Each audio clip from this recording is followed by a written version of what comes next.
Happy freaking Friday, guys. Thank you for joining us tonight. Kicked it off a bit early. You can see the deals are already going. GIGAPARTS.com/deals is the website you're looking at on the page right now, so go check that out. We're going to talk about that here in just a second when we get started. Thanks for joining once again.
I'm showing 7 o'clock.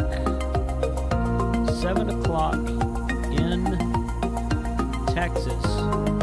So we'll switch over right there. I'm going to go ahead and keep this going right here. Get that view up there. So, hey guys, good evening. Happy Friday. Thank you for joining us tonight. The next installment of Let's Make a Deal with GIGAPARTS. And we're hopefully going to see some cool stuff tonight. Let me give a shout out real quick. People in green text in the chat. I saw Melvin in there first. And then William, KJ5FTT, Ron, KN4ZVU, Radio Wayne in Texas. Who else? Brian is in there. Brian Garrison. Tom is in there. KB8DXN. 45 Autos in there. MDC20 something. Good evening, guys. I see the Brocam in there. I see K3JRZ. Jeff is in there. He's in Zoom with us. And, yeah. So, gigaparts.com/deals is the website you're looking at right now. And you can see these deals are already live. Actually, deals.gigaparts.com will also get you there. Put that in the chat. Pin that to the top. Hold on a second. See if I can pin that without you guys scrolling past it. There we go.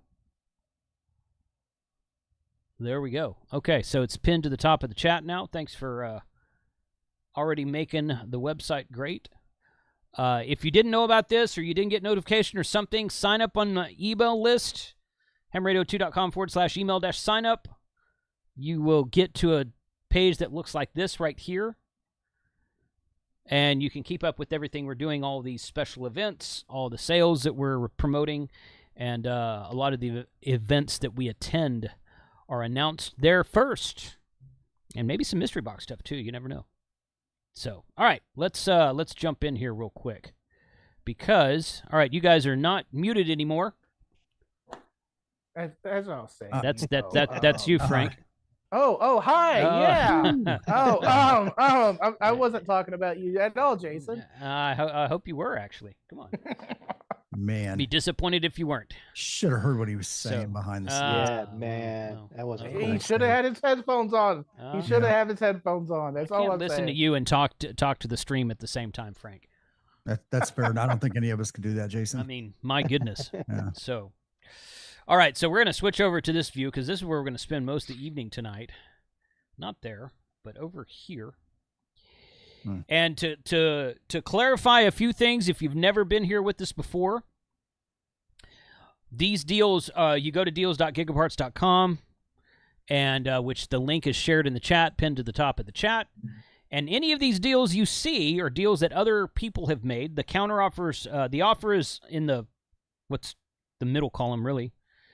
And then the deal is in green in the column just to the right of that. So the deal is the actual price.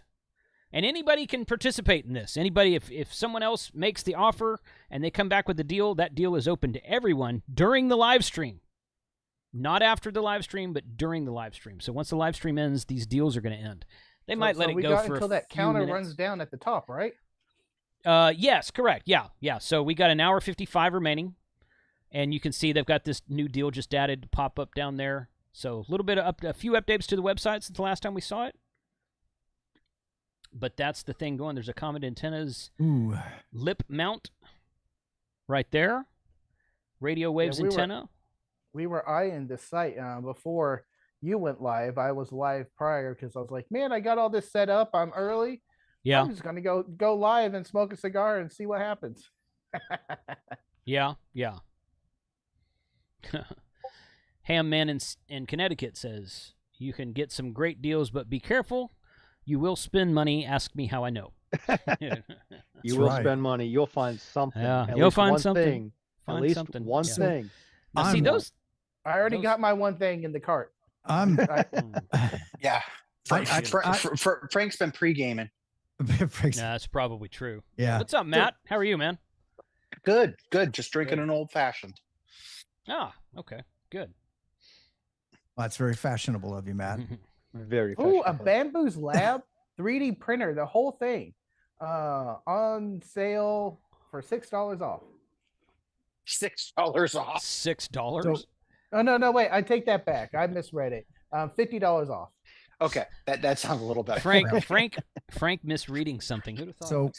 So I saw your Frank. I saw the title, the original title of your stream, and I brought it up to show these guys, and saw he had changed it by now. Okay. Yeah. Yes, because I texted Jason, and I was like, "What time does your GIGAPARTS sale start?" That's not what you said. And it changed it to, "What time does the chicken parts sale start?" Yeah. That and then darn autocorrect. And then your follow up was it didn't make any more sense than that did. It said, "Dude, you need a totally make that thing now." And I'm like, I totally need a make that thing, whatever that means. So, yeah. I don't know. I don't know. I see it. I don't believe I sent it, but I see it. That's how it is. So I'm looking here. I gotta get this one right out here. The Rig Expert Stick 500 is $300 right now. Oh, that's good. Oh, that's I know. Really and it looks like there's a couple of the others. So depending on how high you need to go, UHF, VHF, if you need to get above UHF, this one would be capped at 500 megahertz. Even the Pro is capped at 600. Yeah, right. That's the one I have, the Pro. But I would say to anybody, this is one of those pieces of gear that will stay with you through your entire ham journey. Oh yeah. So I have a 230, Gray Man. Yeah. I have a 230, and Frank and I were looking at it, and right now the 230 is $242. Yes. Wow, that's a good price. And that's a great price, and that has that e-ink display. I think I have to charge that thing once a year. Yes. Yeah. All the sticks have e-ink. And I thought the Pro was like color. The Pro's the one. The Pro's the one I have. It's e-ink. I think I got one of each because mine's color. Well, it's color, but it's still e-ink. I mean, like literally, I do charge it once a year, and it's USB-C charging. Yeah, it's the perfect. It's an 18650. So when you start having battery problems, just if you can still get an 18650s. Yep.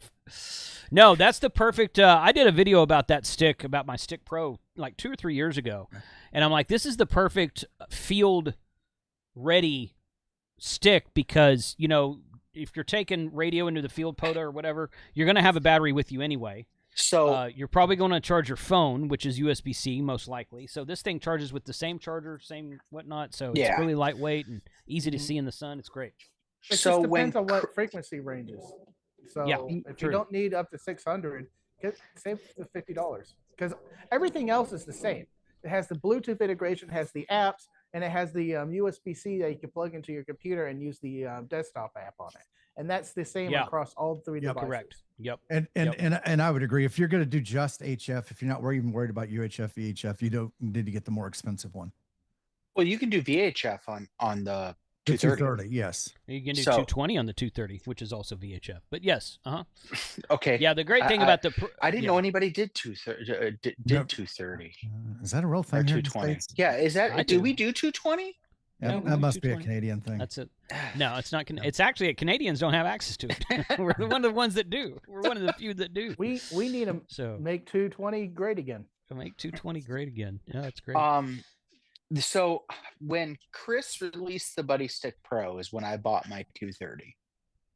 Yeah. Because with the Buddy Stick Pro, you actually, when you're tuning it, you got to check it, and everybody had those nano VNAs.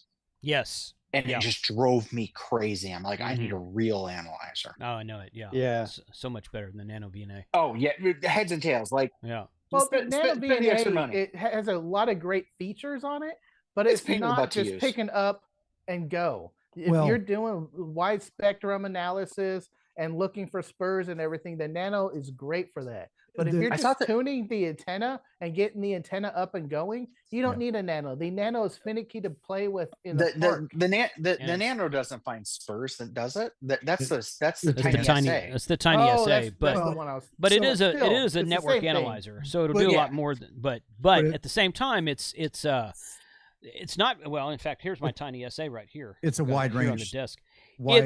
It's not nearly as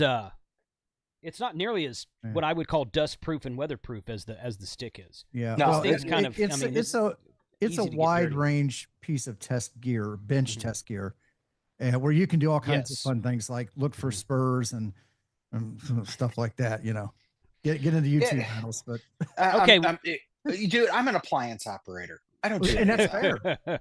That's fair. All right, Wayne had a good question here. Okay, Wayne, you might want to explain how to make an offer. Okay, good. So if you go to the link that I shared at the top, this is actually the top of the page. This is what the top of the page looks like right here.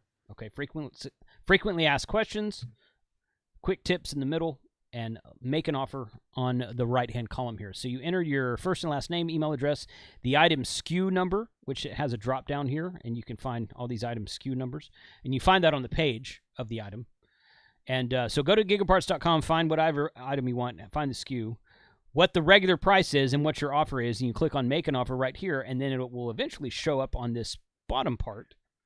And it will have your offer, and it will have what they accepted. Sometimes they accept your offer. Sometimes they make a counter offer. I've seen them in the past make a counter offer that's lower than the offer you offered. That's rare, but it does happen. So, and if your offer is accepted, that line, that row in the table will be green on your screen because they accepted one of my offers. Right. Yeah. So Frank's finally going to fix his code of 30 that he broke. And then, I broke mine. I broke mine at the national park last week. Well, order your new section. Yeah, that's what Frank just did. I broke the base of it. Well, you can get one tube. Yeah. You can get the bottom. How the heck did you break a base? I wedged it up against some rocks and pulled on the antenna, tied down the end fed halfway. And you know what happened after it broke? It worked just fine. Yeah, I had no problems with it. I was like, not gonna pull it that hard. my issue is I broke the eyelid off, the top 2 inches. No, I didn't do that. And now it's like Yeah. Paul, join us if you want to. You got the Zoom link, buddy. Prep and Paul in the chat. I see Paul. Diamonds. Quirky QRP James, join us if you want to. You should have. You've been on before. I know it's been a while. It's been at least a year since I've been on a Friday night. Yeah, but you still had the Zoom link. Oh, I might have had to get it from someone. Oh. James, you're welcome to join us if you want to. And if you don't have the Zoom link, hit one of us up in Discord. Hit Frank up in Discord. He'll give it to you. Yeah. So my understanding is the Zoom link is written on the bathroom wall at the Buc-ee's. It might be. That would explain some of the weird activity I've been getting in my Zoom channel lately. Yep. At a Buc-ee's. You got to figure out which Buc-ee's it is. Yeah. It's the one on I-75. It's the one just before you get to Georgia. It's probably the one that Kyle goes to because Kyle has the password to my Zoom because he uses it sometimes. So yeah. Nice. Oh, I-75 just before you wait. There's one on I-75 right before you get to Georgia. Where in Tennessee? There's one there. There's one in Calhoun, Georgia. Oh yeah, I know there's one in Calhoun, but did they put one just outside of Chattanooga? Well, that's the one wherever it is. I don't know. Okay. I know I passed a couple of them within actually a close distance coming back home. Paul said in the chat, give me a minute. Let me lock my credit cards so they're safe and so I can get on stream. You see, like every time we do this, Paul's like, "Man, I just paid off the last thing I did. I don't need to buy anything." So what I want to do right now is let's speculate on stuff that we might think comes out. We're gonna speculate. Let's do some speculation. You know, we'll leave Yasu out of it, right? We want to speculate to see what the hottest item. ID 5200. ID 5200 is what my speculation is. ICOM contacted us and they said, "Hey, promote ICOM. We have and they put this on their own social media. I have no idea what it is. They didn't tell me, but they're like, promote ICOM because we have an announcement at Dayton. I'm like, okay, cool. ICOM has an announcement at Dayton. Go ICOM. You know, what's the hashtag they use? ICOM everywhere or whatever it is. I would love to see them update the 7100. Oh, dude, I want to see them. Forget that crap. I want to see them update the 7000. Oh yeah, dude. I want a 25 or 30 year anniversary edition of the 7000 come out with a built-in tuner and a built-in sound card. And forget the D-Star. Jason, but I'm gonna show my age here. What's the 7000? It's the one right before the 7100. Okay, so it's the mobile before the 7100. Correct. Yes. Yeah. Okay. So they had the 706. The 706 Mark II, 706 Mark II-G. The 7000 was the 706 Mark II-G, but with more features. Had a color screen, had a DVI output, video output. So one of the best radios they've ever made. The best radios they've ever made. And then they came out with the 7100. They tilted the screen, which is kind of weird, and they put D-Star in it. And we made an awkward flat base to it that is you can't mount anywhere. Yeah, well, it actually has a tripod mount on it, so you can mount it on a tripod, so it's okay. But the 7000 is one of my favorite radios they've ever made. It's a nice little radio. I used it once before. If they made a radio that would directly compete with size-wise and stuff, and maybe have a little more features than the 891. Well, that's what the 7000 was. That's what the 7000 was around circa the 857. Okay. And then ICOM went their direction and Yaesu went their direction. And now, I mean, I love ICOM radios. I love Yaesu radios. Right now, I hate the UI on Yaesu radios. But right now, the 891 is the best mobile HF radio in the market. It's the only mobile HF radio on the market with 100 watts. So what I just said stands. It's the best. Yeah. Well, yeah. Okay. Yeah. I see your logic there. But it's there's nothing else to compete with the 891 right now. So it's a good radio. I've got one on. I've used mine, I don't know if Jason's met Craig, the president of HRA. Have you met Craig yet or not? Was he with Outer Banks with us a few years back? I don't think he came to Outer Banks. Then no. So, shameless plug, HRA. Craig has a Jeep and he has a 7100 mounted in it. Mike and I did some fun activations with his Jeep because he let me borrow a Jeep in the Pacific Northwest. Yeah. Nice guy. Yeah. Oh, yeah. Rig has a new cable to USB-C 14-inch cable that has ferrites on it. Yeah. Well, that's not new, Frank, but that is a fantastic cable. Yeah. Oh, I haven't seen this one. New to That's Frank. why I thought it was new. New to Frank, yeah. It's new to Frank. This is before they were making ones with spirals to help cut down on the cable picking up emissions, but the two ferrets on there. You know, one of these days I'll hook my computer back up to my radio. This is a good comment. I like this. I like this comment right here. I think he's joking. I hope he's joking. I have in my possession a slightly water-damaged HTX 202 that is fully non-functional and never smoked. $675 or best offer. That's good. I have two of those that function fine. I think I paid $50 for the last one. And it works great. So the first radio I ever bought in ham radio was the HTX 202. All my radios I never smoked on. So if you want to buy my radios, let me know. Hold on. What's Matt? What's he getting now? I have a slightly smoked dummy load. I didn't completely let the smoke out.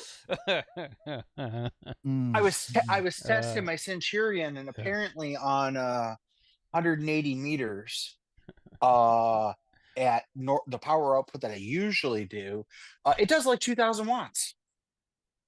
Wow. Okay. Yeah.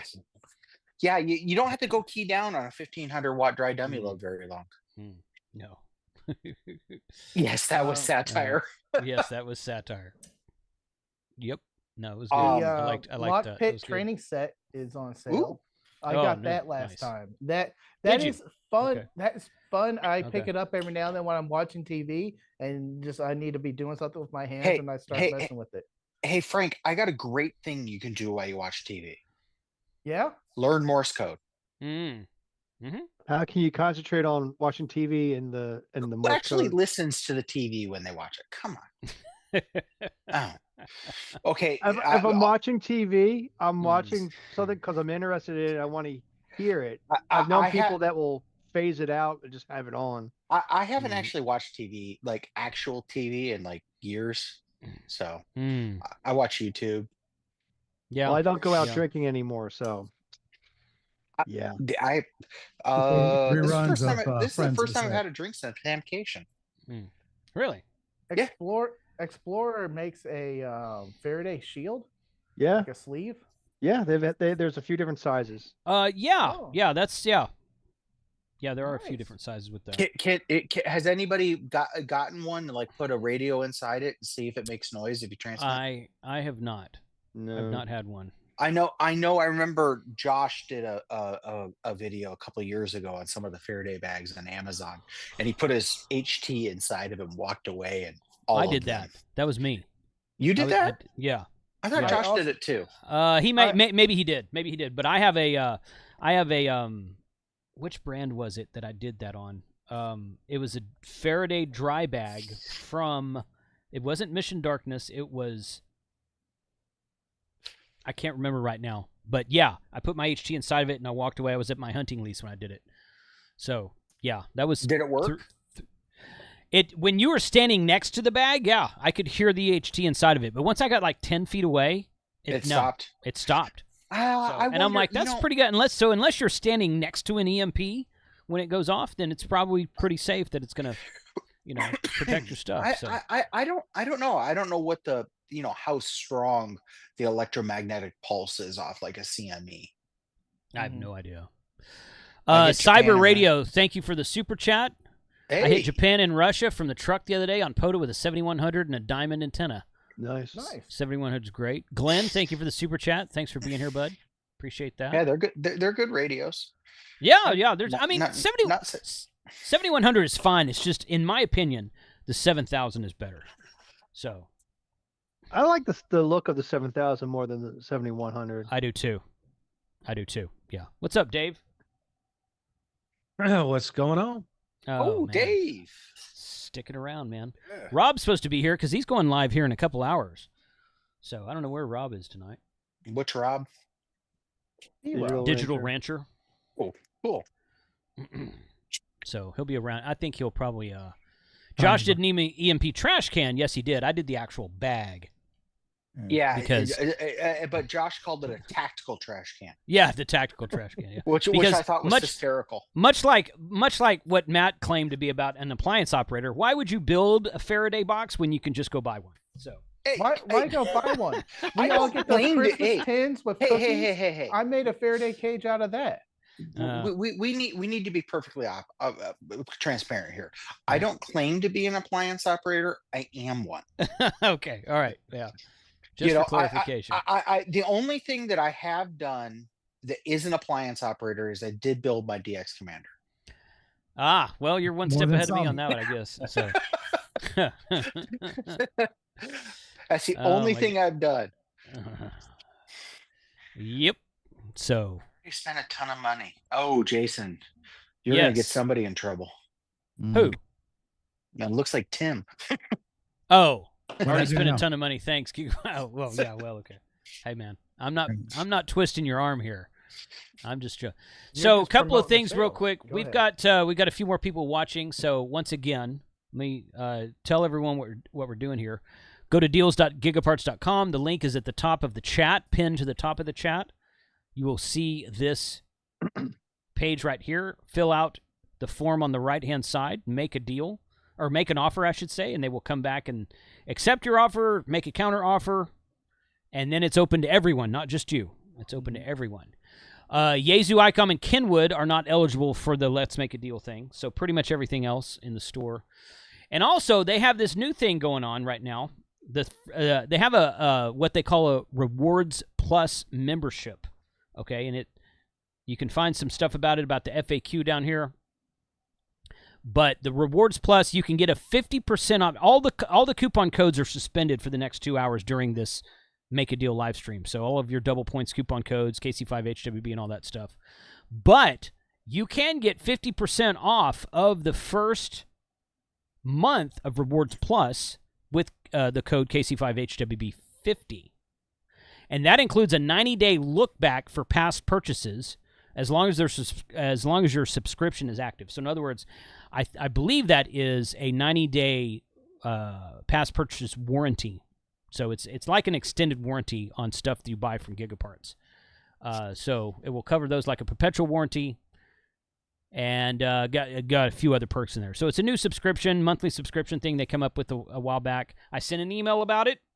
You guys didn't get my email, sign up, pamradio2.com/email-sign-up, and keep up with the emails and all the coupons that I share there. But KC5HWB50 will get you 50% off the first month of Rewards Plus. So sign up, get 50% off the first month, see if you like it, and make a decision from there, because you don't have to sign a contract or anything. So, is there free shipping tonight?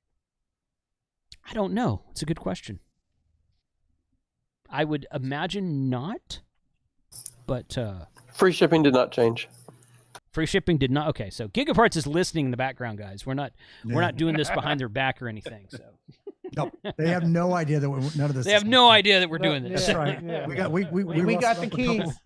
We're going to the warehouse after this, gentlemen. That's right. Yeah. We embedded a few people down there when we were there for the Fest. Yep. And they've got the keys tonight. We got sleeper cells inside of the GigaParts store. That's right. They were hiding in the office furniture section. That's we're gonna go Tom Clancy Rainbow Six style in there, right? Right. Yeah. Or is it Ghost Recon? This is interesting, Jason. They have What's that? The GigaParts EDC flashlight, the GigaParts FL1200. What is that? Let's look at that, Frank. It's a flashlight USB charger. That looks very $25. That looks a lot like a Do they have more pictures? Jeez, what's the name of that? Just the two. Nightcore. Nightcore makes a flashlight that looks like that. Is it Nightcore? And they sell Nightcore. They're a Nightcore dealer. No, that's the only two pictures right there. $25. Well, I may have to put that in my. I'm going to add that to my cart.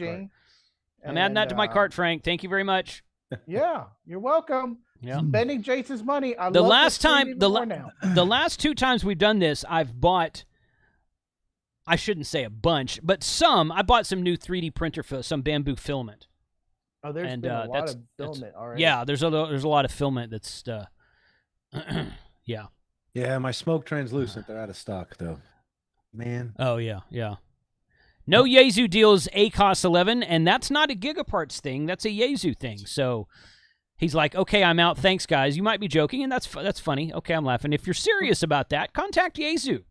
So Yaesu and ICOM go complain to Yaesu about that. So, Jason, there you go. Just to preface, when you say Yaesu, ICOM, and Kenwood, you're talking specifically about radios, not branded accessories.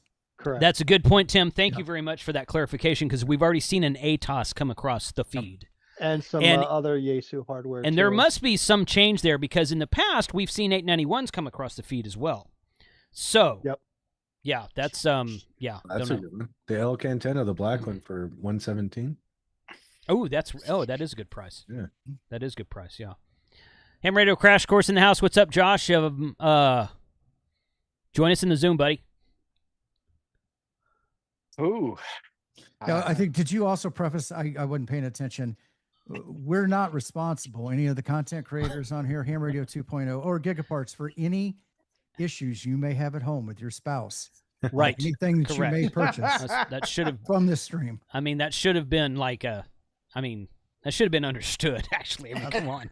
Watch the stream at your own risk. That's right. Yeah, watch the stream at your own risk. God damn it, there's Mike. So if your spouse beats you because you spent a lot of money, that's your fault. Have them send all of those to kmrd@icloud.net. Yeah, do that. Hey, Bill's in the house. Bill! What's up, buddy? Join us on Zoom if you want to, Bill. My brother Bilo. Bill, so I was at POTA at Death Valley, and Bill comes in and works me. He's like, hey, I'm remote in North Carolina. I'm like, cool, okay, yeah, you're about a 570 out here, buddy. And then he texts me. He's like, dude, I'm standing in line waiting to get on a plane at the airport, connected to my Flex from my phone. I'm like, that's dedication right there, buddy. Had to get me on POTA. Jason, where'd you activate from Death Valley? You know what? I can't remember the name of the campground right now. I actually made a video about it. You were in a campground. Okay. Right. We were we rented a camp. We flew to Vegas and rented a camper van, a legit Dodge ProMaster camper van. I made a whole video about this. You guys haven't seen it yet, hadn't posted. And drove to Joshua Tree, spent 2 nights, drove up and did a Harvest Host one night, drove to Death Valley and spent 2 nights, drove to a Nevada state park, spent a night, and then drove it back and went home.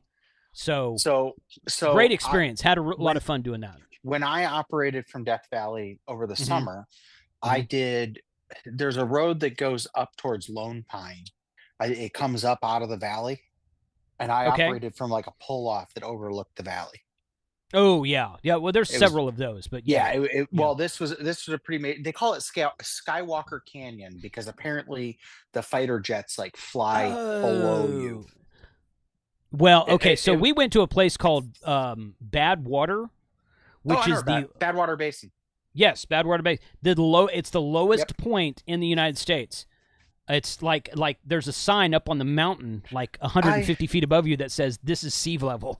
I thought about driving down there, because the day before I went to Death Valley, I was on top of Whitney, which is the highest spot in the continental US. That's a good contrast. So there. I was like, should I go? But it was like, I looked up, it was like an hour drive. I don't want to drive an hour. There's more stuff I want to do. We stayed at a campsite that was about a half-hour drive from Badwater Basin.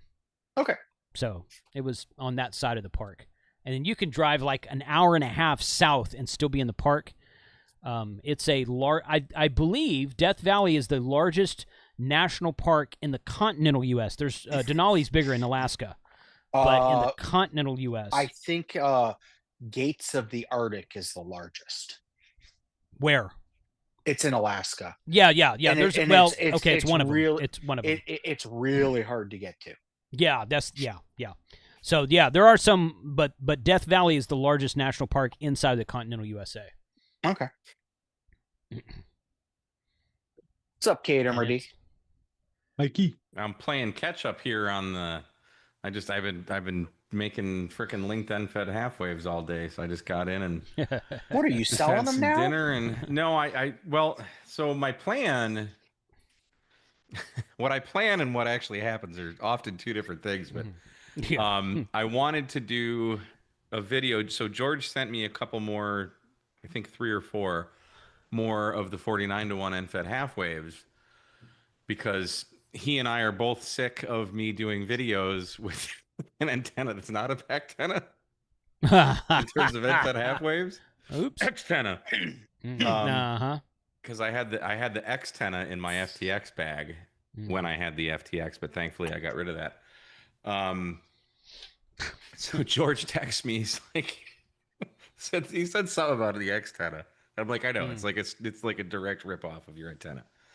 And I even said that in my video. So I'm like, I'm happy to, use more. I just need more.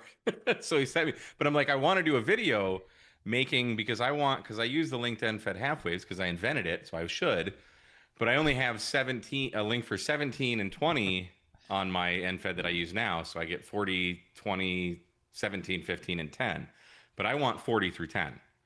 And I've made an end fed like that for my QMX, but it's not a PAC-10. It's a K4 QCD, tiny little thing. So I wanted to make a video showing how I make the linked end fed half waves, but also something I never do, which is include the lengths of the wire, because I feel that you should do the work yourself and learn something. But this time I'm like, you know what? I'm just going to make a video. I'll tell you the lengths, exactly what to cut, and be done with it. So I made the first one. I had to start from scratch, and that took me like 4 hours to do that. The second one took me 32 minutes. So, but then what happened? So were you just drinking a lot for the first one, or no? The first, you got to take the wire off the PAC-10, you unsolder it and make new wire, and then cut it and trim it to length, and then you got to take it down, solder the banana plugs on, put the little ferrule on, make the loops, put the carabiners on, put it up, check resonance, take it down, trim it, rinse, repeat. Not something Matt the appliance operator would ever do. So. No. No, but I know somebody that might. So I made the first one, and then I made the second one, and like I said, it only took me 32 minutes to make it, like everything. But then I put it up to test the resonance against the numbers. So I basically, I took very detailed notes of everything I did, like the lengths for each length that I'm cutting for each band, how much I'm cutting every single time I trim it, so I can just do the math and do the takeoffs for what I actually need to cut wire that's resonant. But what happened on the second one, some of the bands were longer, some of the bands were shorter. So I think what's happening, I'm gonna try a third. I'm gonna go back out tomorrow. But I think what's happening, and I don't know how they're manufactured, but I know George does have the PCB and the toroids and things come from a manufacturing house. I don't know if they're made by a machine. I don't know if they're hand wound, but I'm assuming that there's slight differences in how far apart the wires are spaced on the toroid that might affect how the antenna tunes. So they're not. Are they machined or are they handmade? Well, if you were paying attention earlier, I said I don't know if they're machined or if they're handmade. Okay. Well, but that's the question, right? Because if they were machined, you'd think they'd all be the same. So they're probably handmade. Yeah, they're probably handmade, which goes in line with how awesome George's products are. So I don't know. I know it's a company that it's a big company, and he's kind of like a small thing that. I guess he's getting bigger because he's on DX. They're sold on DX Engineering now, but yeah. So that was the goal, to be able to show everybody how to just make this linked end fed half wave. So there'll be a link. The first link will be 12 meters.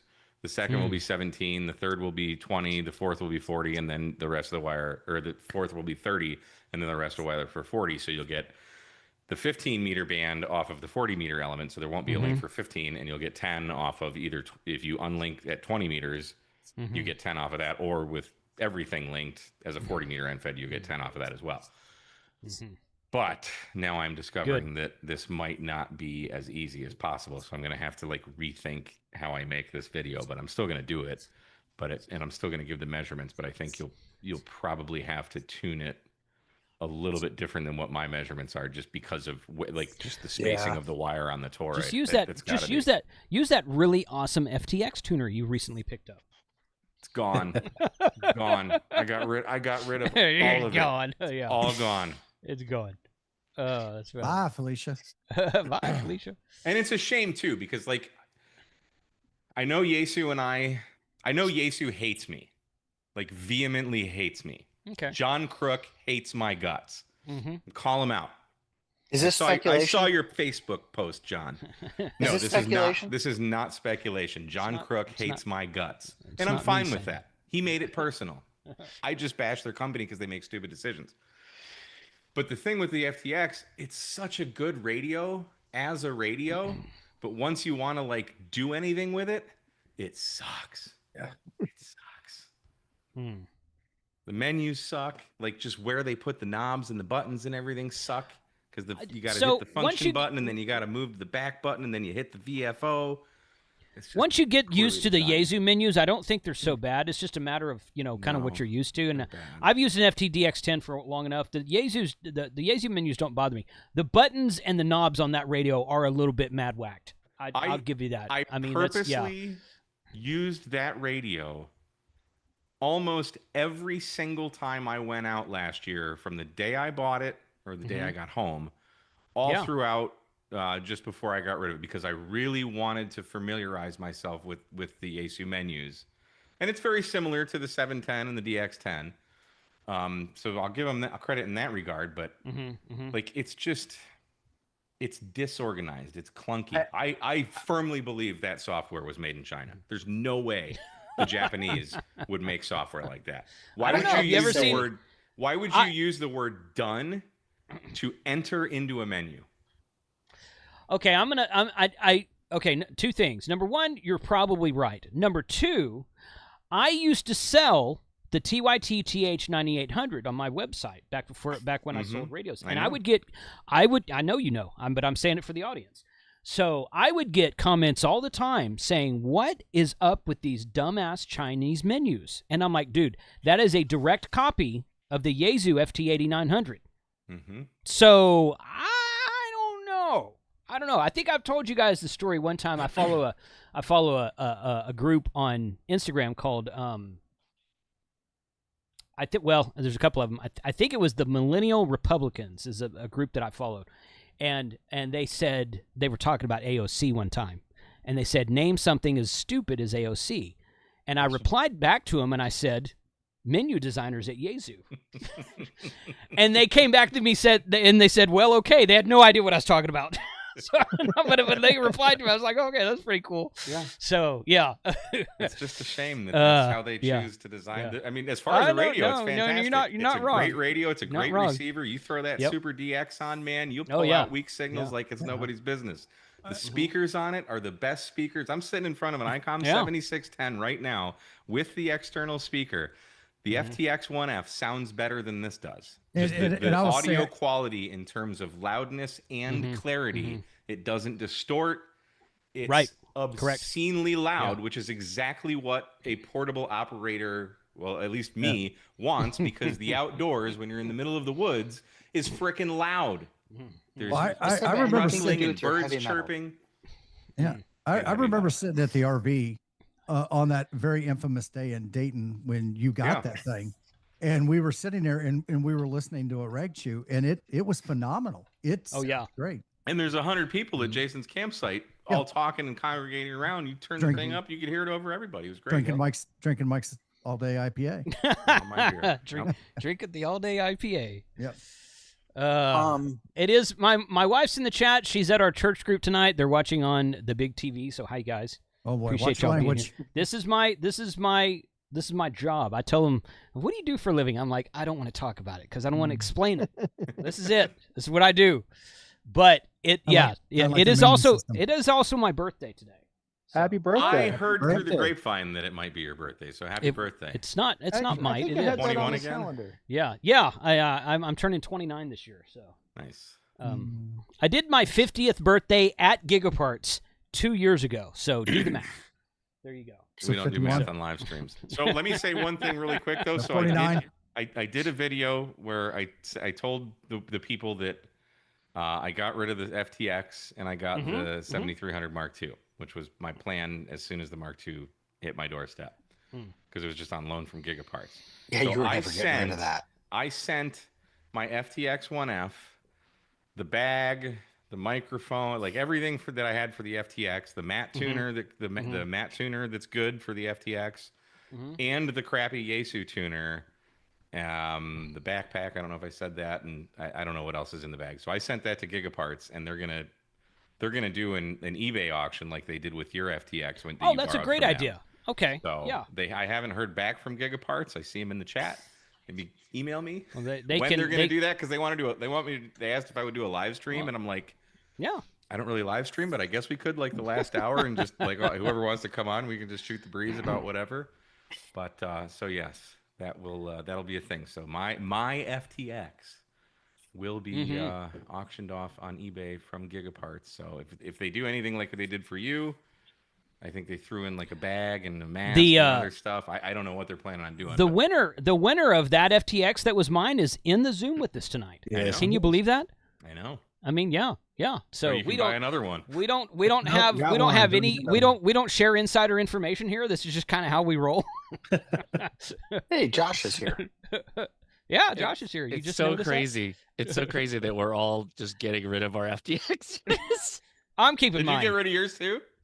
I'm about to. I'm keeping mine. I'm putting mine in the truck. Maybe we should not say bad things about it because there's going to be an auction for it. Yeah.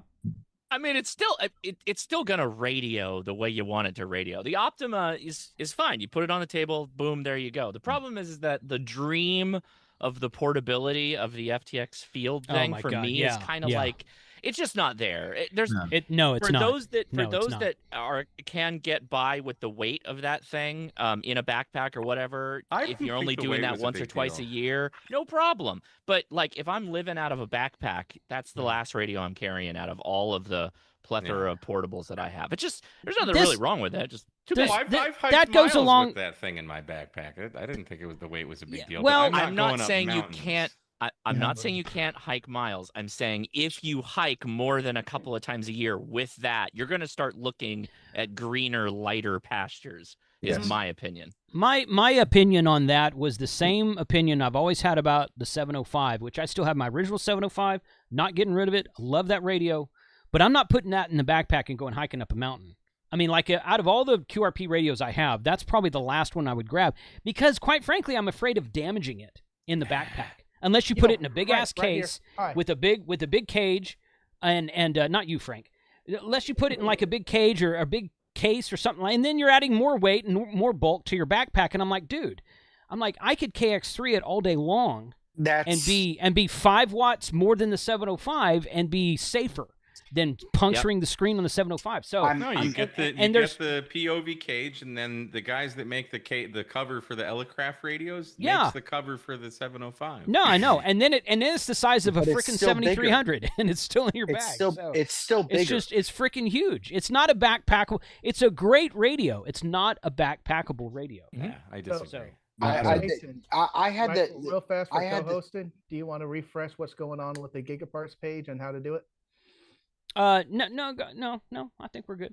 This is camaraderie and back and forth. This is what it's all about right here. Click the link. It's literally in the chat room. Click the link and then right. follow the directions. Read. At the top. Yeah. So I will in a minute, Frank. Right here's your size difference between a KX. That's KX2, right? But you got it in the POV cage. You got it in the POV cage. The only reason I do not own a KX2 is because the speaker is absolute garbage. Put an earbud in. No, I hate wearing earbuds. So not gonna happen. So the KX2 takes up about the screen of the I have a KX3, not a KX2, because I bought my KX3 before the KX2 was released, and quite frankly, with as little as I go backpacking, it's not worth the money to me to buy a KX2 to lose 2 bands and shrink it by that little much. I totally understand. It's a better radio too. But the KX3 is a better radio. Oh, you think the 3 is a better radio? What Absolutely. 2 bands are you gaining with the KX3? Is it just 6 and 160. 6 and 160. If I'm in the middle of nowhere with a KX2, it doesn't matter. Yeah, fine. That's true. It's fine. Oh, no, it's fine. The KX2 is a fantastic radio. That roofing filter, just does excellent. When I'm doing a soda and I'm way out in the backcountry, nobody's gonna. You don't care. And if I'm stranded out in the backcountry with this, I'm gonna call Josh and have him come over and key for me because I can't do more. Josh, I do have to say it. I only paid $600 for my KX3. That is a very good deal. Suck it. I would. That's a little bit. That's a little bit less than. Do you guys remember the guy Dave that used to work for Elecraft? I think his name was Dave. He passed away 3 or 4 years ago. He made me a deal on their display model, the KX3. I paid more than $600 for it. I think I paid like $900. That's still a good deal. It was a fantastic deal, and I got a bunch of filters with it and stuff like that. So and then Dave passed away like a year later, and I'm like, oh my god, this guy. So, but I've got videos of him on my channel doing presentations at Hamfest about Elecraft. So my story is my Elmer bought it as a kit, like right after it came out. And he went out, used it once, and put it on his shelf. And I saw it there. And I'm like, hey, can I have that? He's like, well, I never really had good luck with it. I got it home, and the RF driver was bad. Oh. So I had to send it in. He actually paid to get it fixed, and now I've had it for 6 years, and I've used it more than any other radio. And I took him to a POTA like the year after he did CW with it. He's like, I kind of wish I wouldn't have sold this to you. You bought a KX3 for $600, found out the RF was bad, the finals are bad, and then you made the guy who sold it to you pay for the repair. No, he offered to pay for it because Matt's an appliance operator. He doesn't do repairs. Even better deal. You can't even send it in to get repaired. Couldn't even send it in. By the way, damn you, Josh. I did buy the USB-C module for this. Yeah, you did. Yeah. I watched that video. I was like, I love the KX2. It's great. I'm enamored. I want to own one so bad. Yeah, but I used one a few years ago. K-Fire. Mike, you just got to look for him. And no, it's the speaker. It's horrible. You're totally right, Mike. You're totally right. The speaker is bad. You do need to use earbuds. And I get it. You don't like earbuds. I get it. I understand. That is the weak link on the radio. No, it's a weak link on the never KX3 noticed. Is that different than I've never noticed a problem with my KX3 speaker. So is your speaker bottom firing? Dude, it's been so long since I've taken that radio out. So the speaker is on the bottom. So the KX3 is a little kickstand that it has a kickstand. Does the KX2 not have a kickstand? It does, but I'll paint a picture with my words. You hike miles to a summit. You're on top of it. The wind is whipping over the top of it. You can't hear the guy you're hiking with next to you, and then your speaker is blasting into the mountain away from you. into the desk. That's the speaker. They could put a better speaker into it, or like not really. Like a 1 watt speaker. But that's the thing. If you're taking this on summits on the air or portable, it's loud. You're going to have earbuds, at least backup earbuds. Right. I always do, and I always I do too. Ripping them out, and I use one ear at least so that I can hear. Like that's just what you do. For me. It's a deal breaker. I don't like wearing earbuds. You lose your spatial awareness. You just put one in. And what do you think is going to get you at on a summit? That's less of a problem. The loss of spatial awareness. So I'm not going to get jumped on a summit. What I would like to see, and this would be good for you too. So I wear hearing aids, and Apple, the Apple Pro iPod or EarPods, Buds, or whatever. Those are hearing aids. Yeah, and so I wear those now as my hearing aids. And if I could just get the Bluetooth profile to link to some of these radios that have Bluetooth, that's a fault of the radio. I want to bag on Apple so bad right now, but realistically, that's a fault of the radio. It is, and they all have that problem. I don't know that there's very many radios that actually support that, but you're 100% right. Yeah, I'm surprised more radio manufacturers aren't looking to that for money. Money. I'm surprised that Apple makes hearing aids because everybody that uses their iPhones is like 15 years old. But anyway, my stream, and I can say that. So yeah, that's fair. Yeah. All right, so let's back to the I just love bagging on Apple. I really do. Yeah. So you guys can bag on Android. It's cool. I don't take offense. It's literally the Thanos. I don't even know who you are. Response. Microsoft is a virus. Oh my gosh. So okay, let's talk about the GIGAPARTS page that's on the screen right now. Okay, let's make a deal. Go to deals.gigaparts.com. It's at the top of it's pinned to the top of the chat, the live chat. Okay, click on there. You're going to see this page here. You fill out the form on the right-hand side. You find what you want. You make an offer. They will counter-offer. They may accept your offer, and they may counter-offer to you. And then once it appears on this page on the center, on the kind of lower part of the page right here, it's open to everyone. During the stream.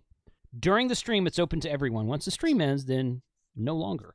So they got the Intellitron meter right now for $169. The Jennison 100-watt foldable panel for $545. Wow, Jennison thinks they're power film, I guess. Chameleon Impasse 2 antenna system for $524. The ATOS 120. There was where did that go? $250 for an ATOS? $250 for an ATOS is a good deal. Wow. That's a good deal. The ATOS was one of the highlights of the last live stream we did like this. So yeah, so the ATOS, if you guys are in market for an ATOS, this might be the time to get it. So. Every Sunday What's the morning, 9 MSRP a.m. on that? It's $330. Yeah, 325, 330, something like that. So it's like $70 off. 335, yeah, is that what they're showing? Yeah, 335. yeah. Oh crap! I use one every Sunday morning when I live stream out of the truck, and Just tell. Works great. Just say it's for Caitlin, Matt. Just say it's for her, and then you can justify the purchase. There you go. Oh, did I screw that up? Did I give you the wrong number? Is it 250? Is that what they're? 335. 335 is the retail price. What's the? Hold on. Let's look. What's the sale That's price? the deal price. ATAS right there. ATOS 25. ATOS 25 for 208. ATOS 120A for 335. That was it. I was switching the two. Yeah. Oh yeah. Okay. Okay. Well, Yaesu What's prices just okay. So went what's up, the though, difference? didn't I honestly don't know. What's the difference between these two? 25 is a manual. manual, Oh, it doesn't have a motor in it. Right. Okay. That's okay. Yeah, that's like the Tar Heel that I've got. Okay, good. Well, I'm already loading up my cart. Raffle I've got that prizes for the got that new camp flashlight in my. I see the Vero in 7600, 275. Oh, okay. Yeah, I that's a want to good know. price. There it is, right there. That is a freaking. Oh, look. Logan M made an offer of 275 and it was accepted at 275. So sometimes they accept your offer. So Can that's 50 plus 10, so $61 off. Mm-hmm. Can I make a recommendation on a cheap thing that if you guys have a bamboo and you don't have the textured PEI plate, go buy it right now. Just add it to your cart. It is the best PEI plate. If you have a bamboo printer and you do not have the dual texture PEI plate, stop what you're doing and add this to your cart at $30. It is you want that gold side. What's it called? It's got the dual texture. It's the FAP 011 is what it's called, but it's a replaceable plate, but it's the gold top part. You don't. Oh, mine came with that. It is so. If you don't have this, if you do not have the textured PEI plate, get it. It's that really good. The one that's there is actually the dual texture, so it's the smooth on one side and the textured on the other. Oh, okay. It's good. Good. That my bamboo X1 Echo came with that. It has a textured gold plate on it. Some do, but not all of them. I think. Well, the X1 Echo at the time, the X1 Echo was the top of the line, and I think it still technically is. But they've got that H2 out now with the bigger plate. Yeah. And that's the one I want next. I want that one next. That's the plate I've been playing with. Tim, is that the one you got to put the sticker on, or did that come with? You got that off Amazon, right? No, I think I just bought this at what the heck was it? Micro Center. Yeah, Micro Center. Okay. The other day when I was up there. Just look at all the looking bamboo at those stuff carbon here. fiber ones. Those are sweet. Yeah. Well, a lot of bamboo. GIGAPARTS is a full bamboo printer dealer. All of the bamboo things are at GIGAPARTS. So yeah, if you want somebody got an Arrow Alaskan for satellites. Yeah. I'm looking for that ATOS. What, Rob? What's up, Rob? How are you? I'm good. Good. Was it the elk or the arrow in here that was on here like an hour ago that they had for like 100 elk, yeah, 115?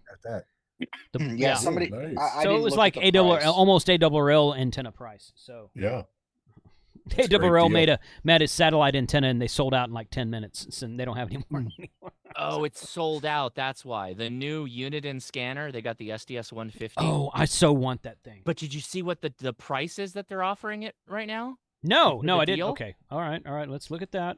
Down from $949 to $797. Oh my! But it's not in stock, so you're waiting for the pre-order. I don't care. What is this? That's like $250 off. It's $150. It's $150. Yeah. That's. I mean, I think that's it, right? The SDS 150 is the new one. Yes, the SDS 150 is the new one. This thing has GPS in it.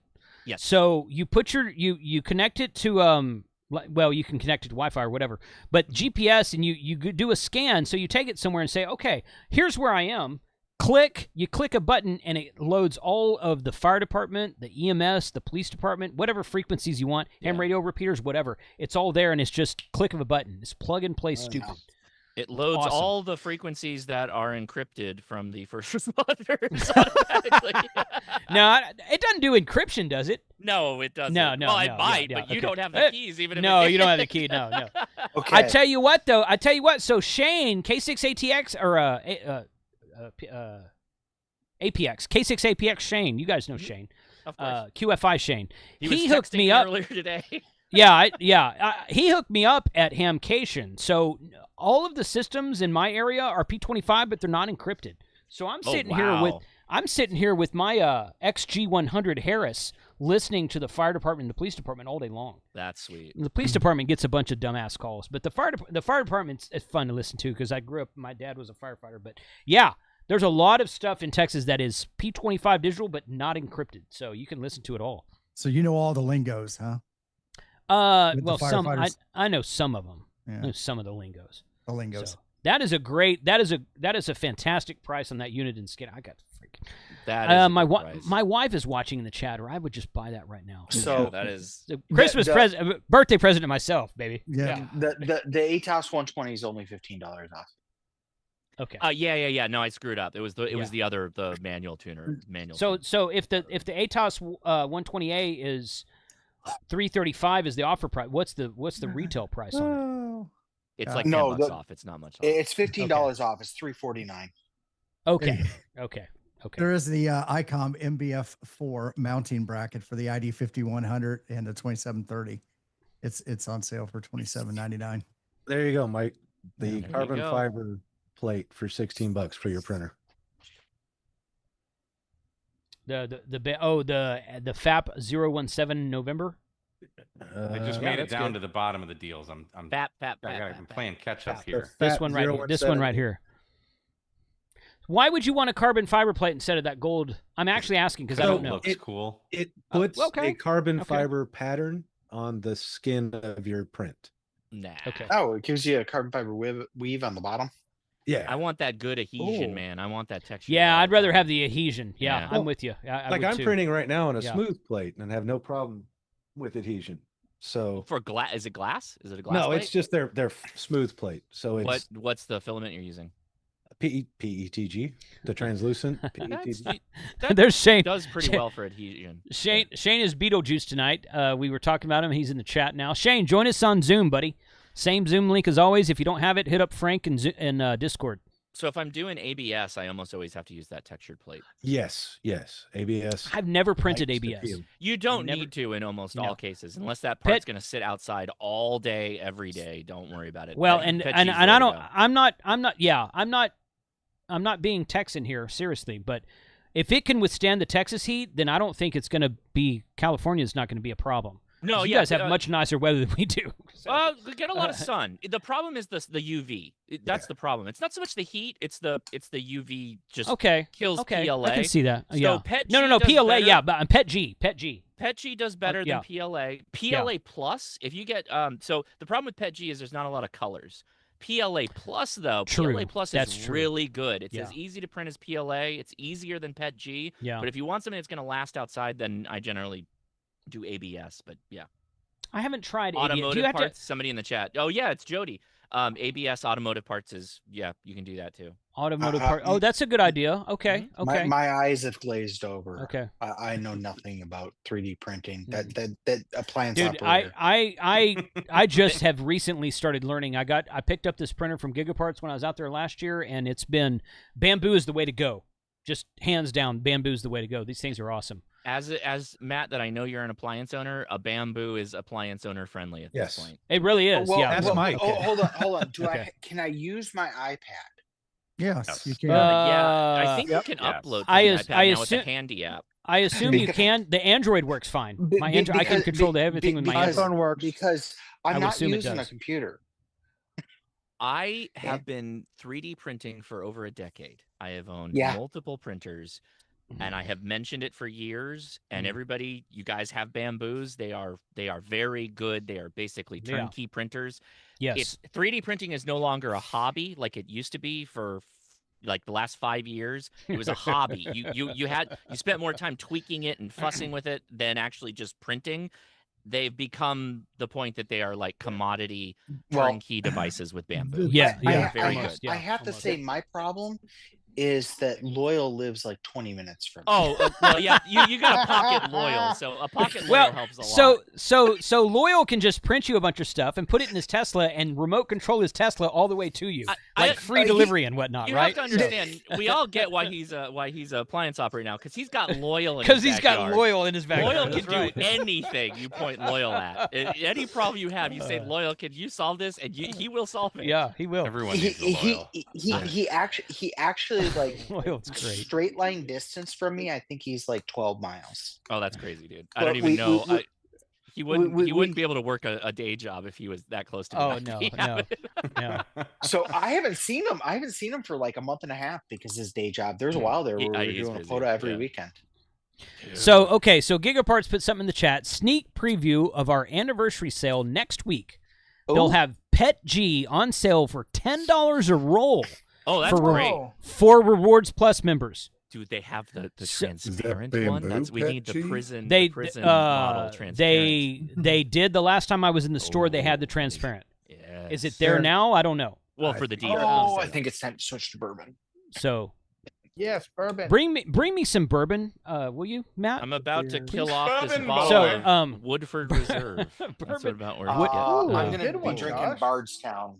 Bottled and bond. I got some Woodford Reserve on the plane last week, and they gave it to me for free because the plane was 6 hours freaking late. Jesus. So, so Pet G on sale, $10 a roll, Rewards Plus members. So go sign up for Rewards Plus now. Use the code KC5HWB50. Get 50% off of your first month. Buy a bunch of Pet G. And then I'm gonna, because they're listening to me, so GigaParts is listening. Keep your account going. Don't cancel it. So no, I'm kidding. Kind of, a little bit. I don't know.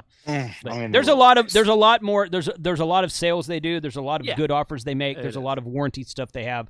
Check that out. Seriously, go check that out. Rewards Plus KC5HWB50, 50% off the first month, and it's a good program. It's a really good program. Name somebody else who's doing programs like that. In ham radio, with the points they have and the Rewards Plus they have, name somebody else who's doing that kind of stuff. I don't know of anybody else who's doing that right now. So, I do. Plug for GigaParts.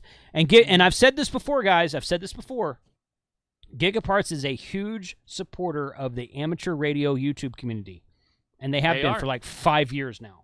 Yep. So you want to shop somewhere else? That's cool. Hey, Richard at MTC is a great dude. I love Main Trading Company. RNL Electronics, been working with them for a number of years. They're great people out there. Roger passed away last year, sadly, but the company is still going. Great companies out there, okay? But GigaParts is a huge supporter of the amateur radio YouTube community, and I like to return the favor, so that's why we do this. They all are very helpful nowadays, but I got to say GigaParts is very unique in the things that they're doing, like this show. Agreed. Like this is very unique. Yeah. You're not going to see stuff like this. Yeah. Which is cool. We love that. Mm-hmm. So I put some knives out there. We got the custom knives that we were all liking last time. The rescue knife, red, is back in stock. And I got the other Frank. Pocket knife. I got a knife. Did you see that? Knife. He's got a knife. Nice. Nice. That's not No, Okay, there's knife. I have to mention something funny about knives. Uh, Caitlin's done a couple unboxing videos, and she's using a Microtech switchblade to open the boxes. That's awesome. That's awesome. Hell yeah. Well, it's a lot better than those Amazon commercials where they're opening all the boxes with their fingernails.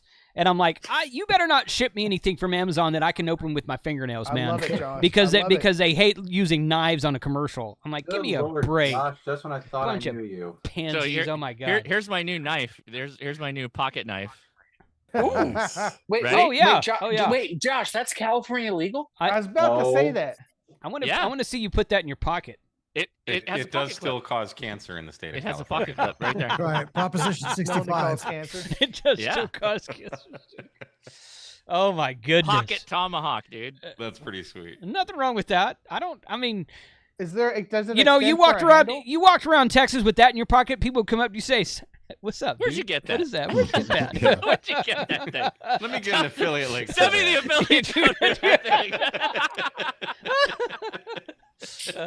have an affiliate. Let me. Yeah, here, scan this QR code. I'll be honest with you. Depending on where you go in California, they're gonna ask the same question. Yeah. Well, yeah. Go north. Go about an hour north of Napa, east? and yeah. Go far east or very urban. Yeah. Yeah. Okay. Know where you got Wait, that. does that thing fold up? Yeah, it's a Looks folding like it tomahawk, of course. That's awesome. Of course. Yeah, just when you need, you need a little. Oh my goodness. And there's a little pinion. That's the little lock right there. Where is it? Right there. What's the handle? in it. Does it give you Josh, another who makes 3-4 that? inches? It's a CRKT actually. It's a very good. Oh, that's a good brand. A Okay, really share the good link. brand. Share the link in the chat. Share the affiliate link in the chat, Josh. I don't Go have ahead. an affiliate link for this. This is like I mean I don't think. Surely we that's have... got to be on Amazon, dude. Come on. No. I had to buy it on from their that? website. They do Okay, not have all it right. anywhere else. They All right, sell out that's no instantly. fun. All right. Does Leia know about that? She did, and So- and she was pissed. She's like, "Did you just spend $350 on a pocket knife?" That was And I'm like, $350. Oh, Yeah, It's $350. it's a hatchet. It's not a knife. That's, it's a hatchet. that's what I said, Jason. She didn't get it. care. She didn't get it. She didn't get it. She did not get the nuance of that argument. She's gonna That love it didn't when you work. guys are camping and you got to chop up wood. No, for warm. no, this is horrible for that. I would never use this for chopping wood of any kind. This is for people. It's a tactical tomahawk. Even better. Oh my goodness. Josh, those people are being too loud. Would you take care of it? Yeah. A lot of people at these campsites. they're What's trying up, to do Shane? TikToks at 7:30 in the morning, Jason. Oh my gosh! Don't even get me started on that, Frank. Jeez. Oh, Who's Frickin' doing Karen- TikTok at frick- 7:30 in the morning? Frickin' Karen's kids. That was Karen that was camping next to us at Yellowstone. That was coming over to. We were sitting there talking. Not yelling, not talking, although Chuck was a little bit loud, but we were just talking around the campfire. And they're like, "Hey, can you guys?" It was 10:30 at night. Can you guys keep it down? We're trying to go to sleep here. And I'm like, "Who the hell goes to sleep at 10 o'clock at night on a campsite, dude? Why don't you guys go down the Holiday Inn down the road down?" and they're all like fair, teenage And then girls. they're up There's at not- 6 a.m. They're up at 6 Yeah. a.m. with their kids out there making videos and yelling Yeah. and screaming and crap. And I'm like, Oh, were they influencers? Did you go no, out and- No. well, No, no, they just thought kids they playing were. around. No, Oh. just kids playing To be around. fair, Well, Jason, who you've is- gone to bed at 10 o'clock when you were camping. To be fair. Not in a, Okay. To be fair, I've got to bed whenever it gets when dark. have I ever done that? At the hunting lease? That doesn't count. I didn't log your bedtimes. You're, but I mean, we've yeah. I mean, camped well, you together seem enough pretty before. sure about your statement here. So, Well, I have a pretty good memory, and I know you've gone to bed early. I see a Satan. If he stays up late, he gets cranky. I don't usually. I don't go to bed early most days.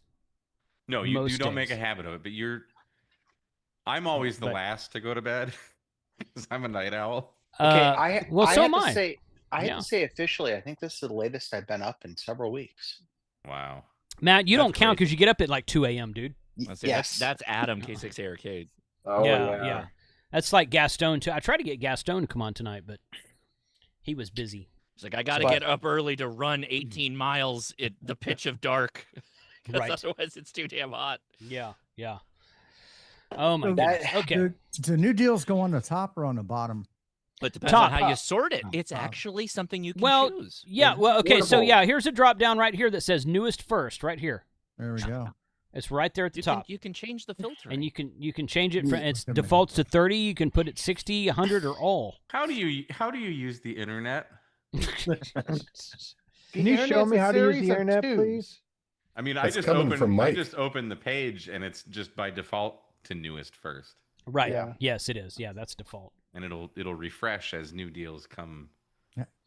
Yeah, you guys got me really excited when you thought the ATOS was 250. I was like, oh, I'm me gonna too. buy one. Yeah. Sorry. I was like, I don't need one, but Yeah. I didn't need another 891. Was it two? Was it Two- two Decembers two times ago, ago. or was it Yeah, November or yeah. something? I bought that 891 also, and I gave it away on the channel 2 months later. So, yeah. I was gifted a new vehicle about a month and a half ago, Oh, you poor thing. and Did you fix your yeah. freaking camper yet? no, Sell the vehicle, fix the camper. the camper for me to fix the camper would require me disassembling the back half. You pay someone to do that. You're an appliance operator, Matt. That's Remember? right. Yes. So More money I than got time. I got I was about to That's say Kyle. that. That's Kyle. Kyle. I got a 12-year-old ML. I think it's 12. Yeah, 12-year-old ML 350 Mercedes diesel SUV. Oof. And I'm like, I am completely putting the 891 in this. I'm going to put the antenna on the hatchback. I need an ATOS on the other side. I'm going to do my FTM 300. This is going to be awesome. The battery's under the passenger seat. We are good to go. So I'm because right now I'm driving a 08 E320 Blue Tech, so diesel. Unfortunately, in Florida right now, the price of diesel fuel is $5.60 a gallon.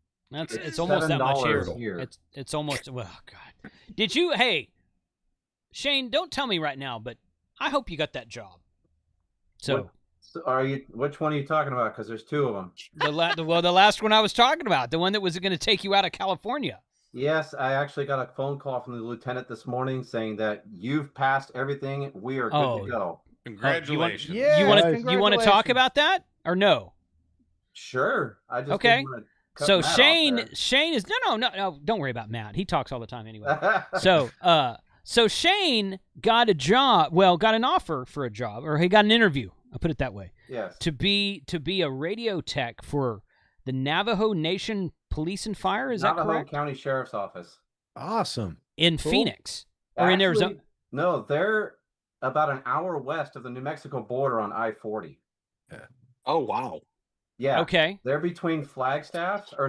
But it's Arizona. In Arizona. They're between Arizona and the New Mexico border. So they're out there like in the dirt. Like that's a really pretty area though. That is gorgeous. A very Flagstaff is an awesome. I just love Flagstaff. If you guys know where Show Low, have you heard of Show Low? Yeah. Oh, my wife's cousin has a cabin in Show Low. We were there last summer. That's part of Navajo County. That's Navajo County Sheriff's Office. I got to come out there and see you, dude. Are you moving? Have you accepted it? He's in my text messages, constantly messaging me about it, and I'm constantly talking to him about it. Like, just take the damn job, man. Just take it, dude. Come on. Of California. Cut your gas prices in half and learn to speak Navajo. It's all good, buddy. Shane, is that Navajo County? But yes. Is that part of the Navajo Nation? The Navajo Nation covers about 75% of the county. Okay. So like from just north of I-40 up to the Utah border is all Navajo Nation, Hopi tribe, and then the southern end is Apache Mountain. So does that agency cross into the nation, or do they have the nation probably has their own law enforcement agencies, don't they? They do. They have the Navajo Nation Police Department. It used to be, so back in the day, a few years ago, they used to have the Bureau of Indian Affairs. They got kicked out, and so I think they work a lot hand in hand with the federal. Hey Jason, there's really good elk hunting up there. I know. My nephew is in so Charlie is in Mesa, and my nephew moved to, it's a little town right next to Mesa. I can't remember the name of it right now. And Chandler? No, it's not Chandler. I want to say Tempe, but that's not it. It's something with a T. And Silas Carrier, thanks for joining, buddy. Good to see you.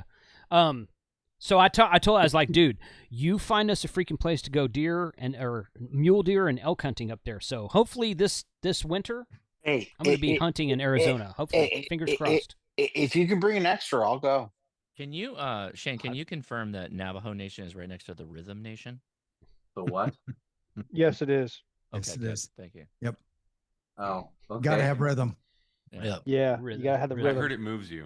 Oh, or at least it's gonna.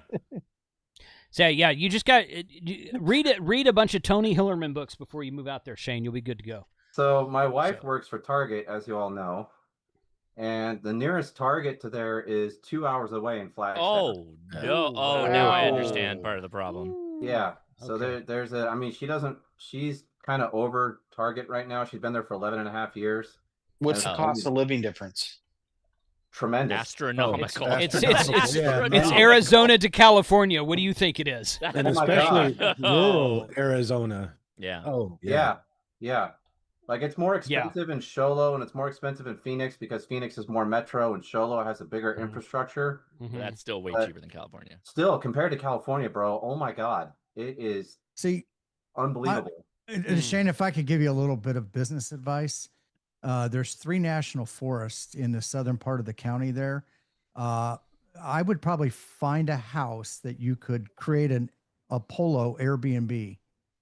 Oh, not Polo. I'm sorry, POTA Airbnb. Polo, with the horses with the golf clubs. Polo. Yeah. No, but buy some horses. POTA Airbnb, so you could just invite people through to supplement, income. You can't POTA for private property though. But it's right there. No, you're but right. you could there. walk over onto it. Yeah. So you don't even have to say a POTA Airbnb. You can just say ham radio Airbnb. You put up a tower. It's all a tax write-off. Ham B&B. Yeah, ham B&B. Ham B&B. There you go. They need inspiration. Yeah.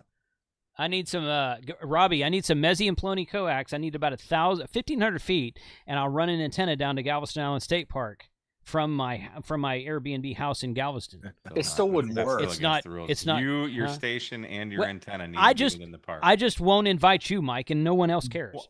Well, you know what? I'll tell you what. I got a text message from Julie from POTA Power this afternoon. Yeah, I did too. Yeah, and they're going to be down there tomorrow. And they're going to be down there on Tuesday, as the British would say.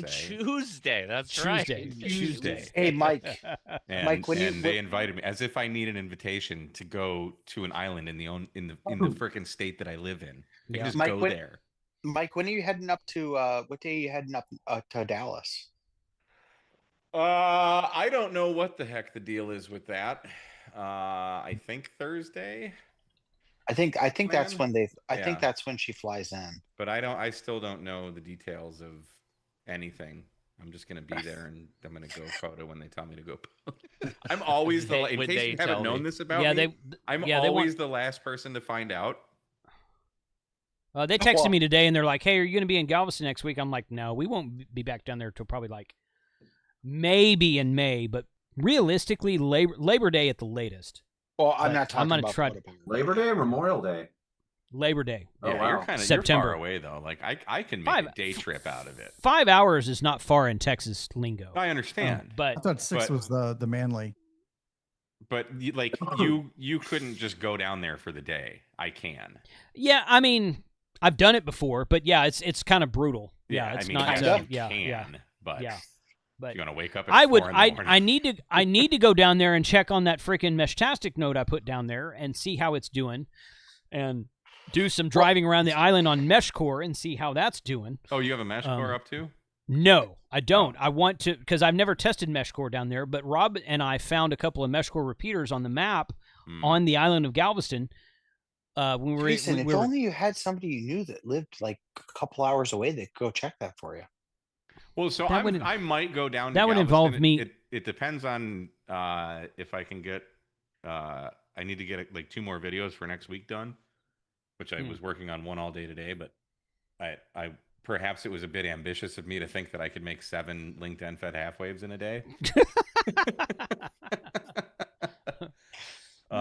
So I might go down there if I do, and if I remember, I can throw on MeshCore and Meshtastic. But. Meshtastic I've done. I've scoured the whole island in Meshtastic. Sometimes it's there, sometimes it's not. I've never tried MeshCore down there. So gonna do some I've got some plans for some videos and some updates and whatnot with all that. There you go, guys. And Dave, the question you asked me a while back about Hamcation that we didn't catch up on, stay on the Zoom. Okay. That's why I invited you tonight. So. Awesome. I got a QSL cards from Carlos and Paul here. Sweet. Hey, learned something. I learned something interesting today. Obviously, I think everybody's probably heard that Chuck Norris has passed. Yes. Yeah. I didn't realize that that Chuck Norris's first name was Carlos. Yes. Yep. Chuck Norris. Obviously, that gives our friend Carlos a little bit of a thing because he shares a name, right? Chuck is short for Charles. And Carlos is Spanish for Charles. Yeah. So that would Charlie Sheen's name is Carlos. Right. Chuck Norris allowed death to touch him. Yeah. He just died today? Yeah. It was yesterday. I think it was yesterday. It was overnight because he was emergency. He was rushed to Hawaii hospital. Yeah. He was in Hawaii when it happened. I wonder what they needed him for. But the rumor is that Bruce Lee wanted a rematch. Right, Bruce Lee wanted a rematch. That's what I heard. I heard that, and he finally caved. So. Somebody said that Chuck Norris allowed himself to pass away because somebody needed to get their ass kicked on the other side. Yeah, I believe he's hunting for someone. Well, I think it's a front. He's going to Mars to clear out all the Martians before we get there. what I said, he's preceding Elon, right? Right. What I said to Carlos is, because Carlos is like, oh yeah, you didn't know we were cousins. I'm like, well, Carlos, obviously that gives you, some props, but Chuck Norris doesn't need a parachute. Gravity just gives up. Chuck Norris was a short guy also. Yeah, he was. I'm just going to put that right there. Are you trying to compare yourself to Chuck Norris? Did I say that? Did I say what I said was Chuck Norris was a short guy? I feel there was some inferring that was going on. a total stab to Rob, and the fact that you're offended by it, Mike, shows that you don't know me at all. I'm calling you out. Yeah. Oh, you can call me out all you want to, bud. Rob and I went to Hamside last weekend, and we were walking in to the show one day. We took an Uber to the show every day, and I don't know, somehow our Uber driver always had like this freaking tiny ass little Toyota, and it was fun seeing Rob get into the back seat of that car. What was the Danny DeVito movie with Arnold Schwarzenegger? Twins. Yeah. That was us. So I was like, there's a joke somewhere about the shortest guy and the tallest guy both walk into a room together. There's got to be a joke in there somewhere. So I haven't come up with that yet, but yeah, it's coming. Hey, Rob, how you doing? Oh, I didn't even see you down there. How are you doing? All right, kids, I got to bail. I got to make a phone call, but I wanted to come on and grace you with my presence. I really just wanted to come on and say happy birthday to you. And thank you. I was trying to not come on because I figured I'd end up spending another $1,000 like I did the last time I was on. Well, fortunately, that did not happen. GIGAPARTS thanks you. Jason's birthday? But you can always use code K8MRD at GIGAPARTS for double points. Not during this 2-hour stream, you can't. Except for this 2-hour stream. All 2-hour streams, left, so. yeah. Have a wonderful evening, everyone. Have a wonderful, I don't know. Oh, yeah, it's the weekend. Yeah. It is work the for weekend. yourself. It's Every Friday. day is the weekend, so I always forget what day it is. So, all right, kids, we'll see you later. Later, Mike. Later, Mike. Take care, man. Got a Heil Sound Pro Set Elite 6 at the top of the page, $199. Ooh, the triplexer is. Oh, I wonder. That's for 220. Okay. Hey, Jason. Yes. You should see. Oh wait, that was DX Engineering. That triplexer for the hex beam. Pentaplexer. So they have a pentaplexer and they have a triplexer. And the triplexer is literally half the cost of the pentaplexer. And the pentaplexer includes 12 and 17 meters, which you can't use at field day. There it is. I bought the triplexer so that I could use 10, 15, and 20 on the hex beam at field day. Well, and I've used it like 4 or 5 times. But HRA, we just set up the pentaplexer and we run all the bands on POTA and get a kilo in a few hours. Well, that's great. More power to you. That's cool. But I buy my own stuff. I don't have a club buy it for me. So, wow. But that pentaplexer and the triplexer both are great. They're fantastic equipment. Actually, I had to say, I think one of the club members bought that for their own personal one. And then you guys stole it. That sounds about right. No, I think it was kosher bought it, but it might have been crap. It probably was kosher. Yeah, he saw that and went, "Ooh, we can run all 5 bands and 5 all 5 radios. bands." Yep. that pentaplexer is a fantastic idea. It really is. It's neat for especially for a club on a hex beam. Oh yeah. It's really cool. The only problem we had with it was actually 12 and 17. Even running bandpass filters on all the bands, you still, when you're running that much RF, we have bleed over running bandpass filters even with the triplexer. So I want to find some good bandpass filters. I went down to the club for local club at Winter Field Day, and it was really funny because I was running, I think I was running 15, right as it started opening up.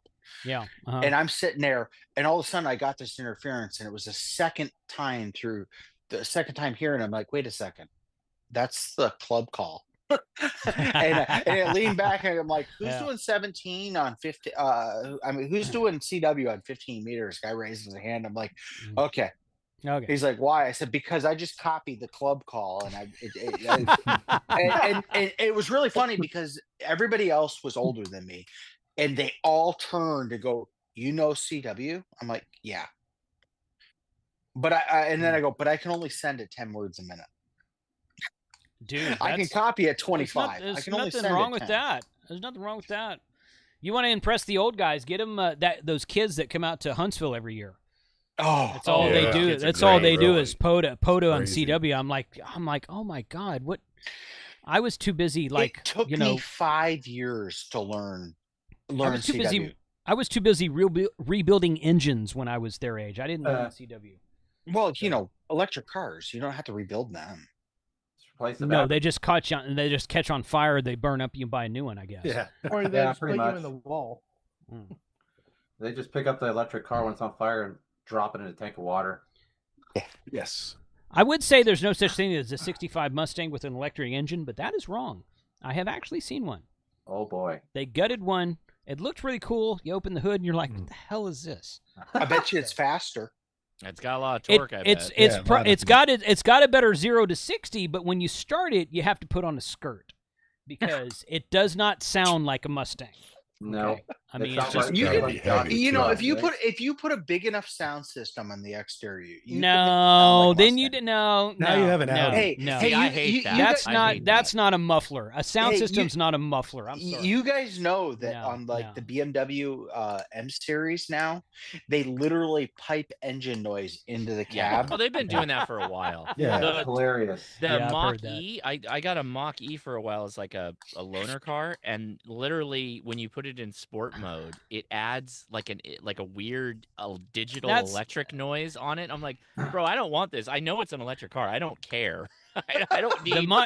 They should have never noise. They should have never added the word Mustang. I agree. To an electric car. They could have called it a probe. They had a probe. A probe would have been great. A probe would have been great. Yeah. I love Ford, but my God, that was a screw up on their part. Totally. No. You don't put Mustang on a pissant car like that. You want to drive an I would love to have an electric car. Don't get me wrong. I'd love to have, but I wouldn't replace my real car with a toy car. I wouldn't do that.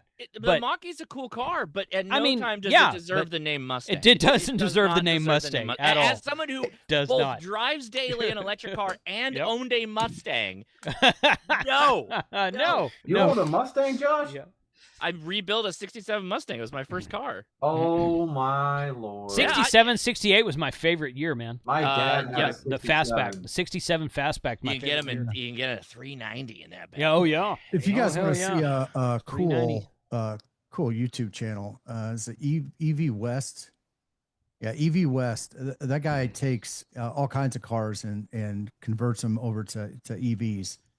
And they got some giddy up and go. He's got a lot of Volkswagens and old pickup trucks and cool stuff. I like the guy who took a Tesla and dropped a Chevy 350 into it that smoked real bad, and he would pull up to a stoplight, and people were looking at him like, "What the hell is that?" Because it was smoking. It was sitting there. It was rumbling. It was rumbling, and it was smoking. And then the light turned green, and he's like, "That is the most awesome thing I've ever seen." I'm like, oh my God! Somewhere, someone's vegan meal just exploded in their face when they saw a Tesla with a frickin' 350 in it, dude. I do have to say that one of the coolest things that I've done since I got my EV was go up Pikes Peak. Okay. And the reason that was so cool is you charge all the way up on the way down. Yes. We got to the top and it was like we had used like 50% of the battery easily. Yeah. And we got by the time we got back to Colorado Springs, we were at like 85%. Yeah. Just regenerates itself. So when you come down off of Pikes Peak, they actually check your brake temperature, right? They use a little gun. And we pull up to the brake thing, and I'm full regen. I'm literally there's like no heat because it was full regen. In my car, there are paddle shifters. to adjust how much regen, so you can make it less or more. And that's how I was accelerating going down. Is I just click the regen off, then click the regen on, and we get down to the thing, and the guy clicks the thing, goes, "Oh, you can go." I'm like, "Well, what's it at?" He goes, "Ambient." Ambient. So there was a